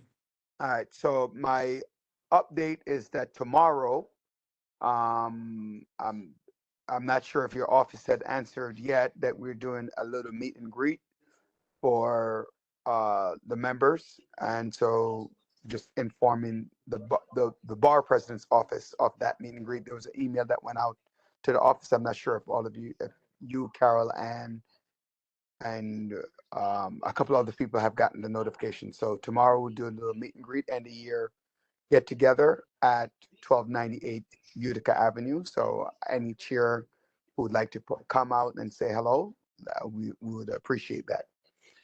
The question that I have is the following. I would like to move forward in September in not having hybrid meetings for the staff. Is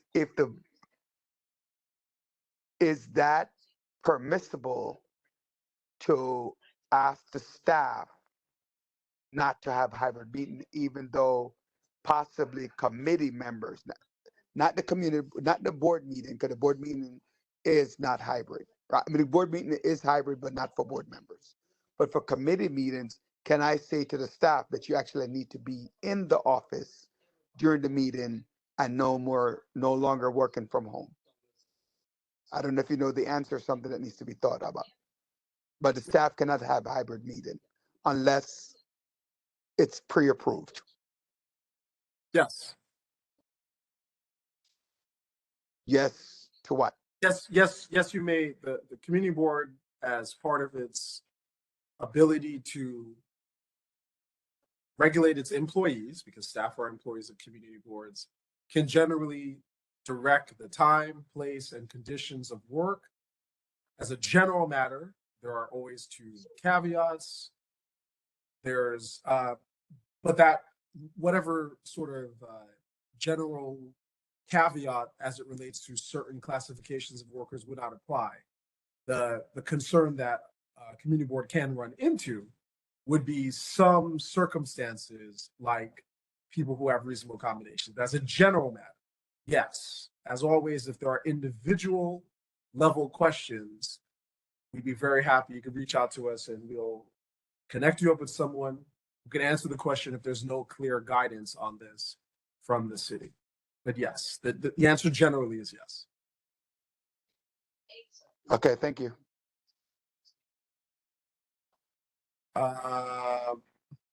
Other member updates I want to surface.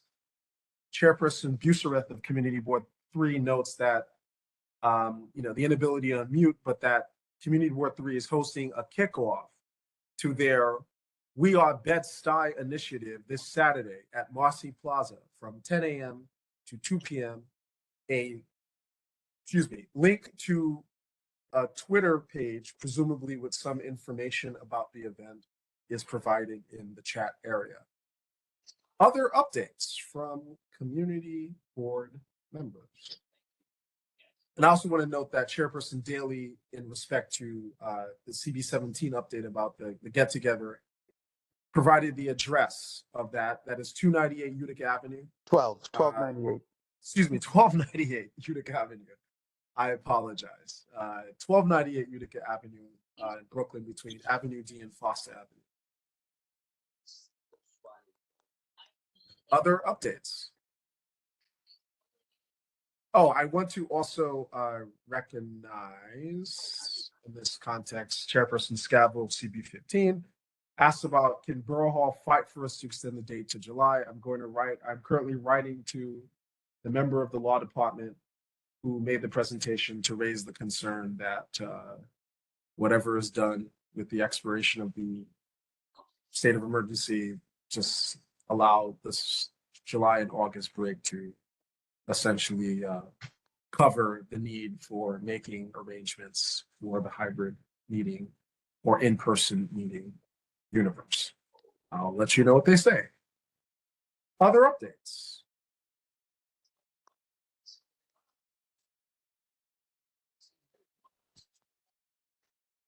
Hearing no other updates, we are now left to the other business or the new business segment.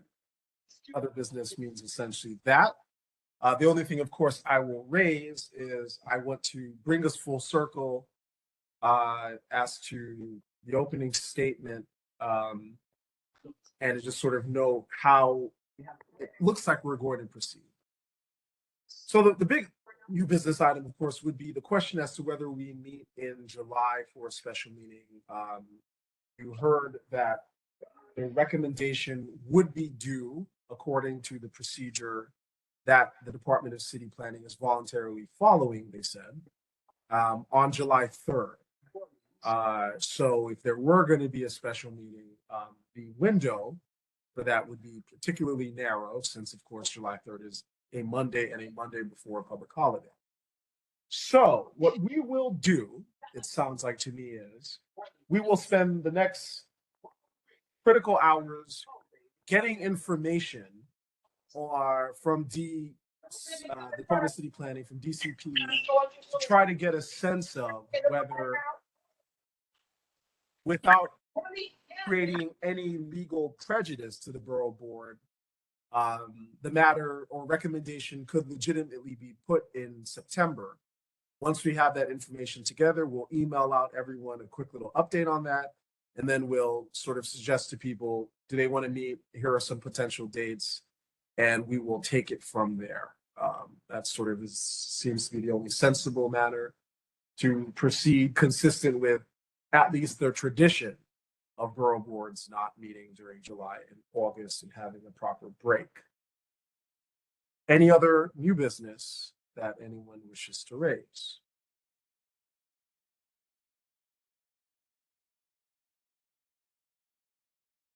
Hearing none.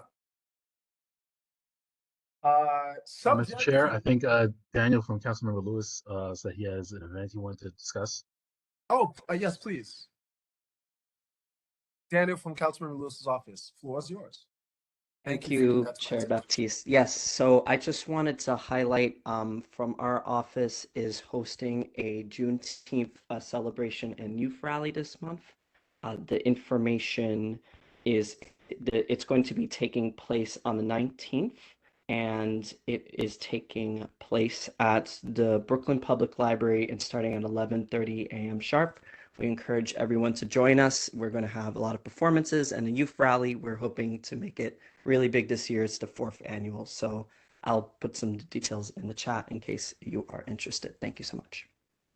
Thank you.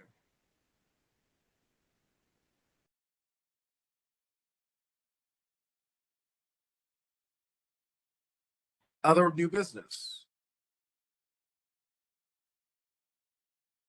Hearing none. Subject to what we work out about potentially meeting. If we do not, and if I don't see you at various other events, may you each have a restful summer recess. And if so, don't meet. We will reconvene in September. In all likelihood, for the reasons indicated at the beginning of the meeting. August won't happen. That's going to be the National Night Out. And July, we didn't schedule anything, but we won't if there is no need to meet. Some stuff to work out, but if not, maybe you each have a very restful summer break, and I will see you, if I don't see you elsewhere, in September. And happy Father's Day to all the dads. Thank you so very much, Chairperson Daly. I do partake in that reading. How about granddads? Be granddad too to you too. Don't worry about it. I'll tell you. Can I make a motion to adjourn? Second. We don't require one, Mr. Chairperson. We don't? That's good. Thank you. So I can leave? Yes, we're done. All right. Good night, all. We are adjourned. Good night, all. Good night, Peace everyone. out. Have a nice one, guys. Good night. Great summer.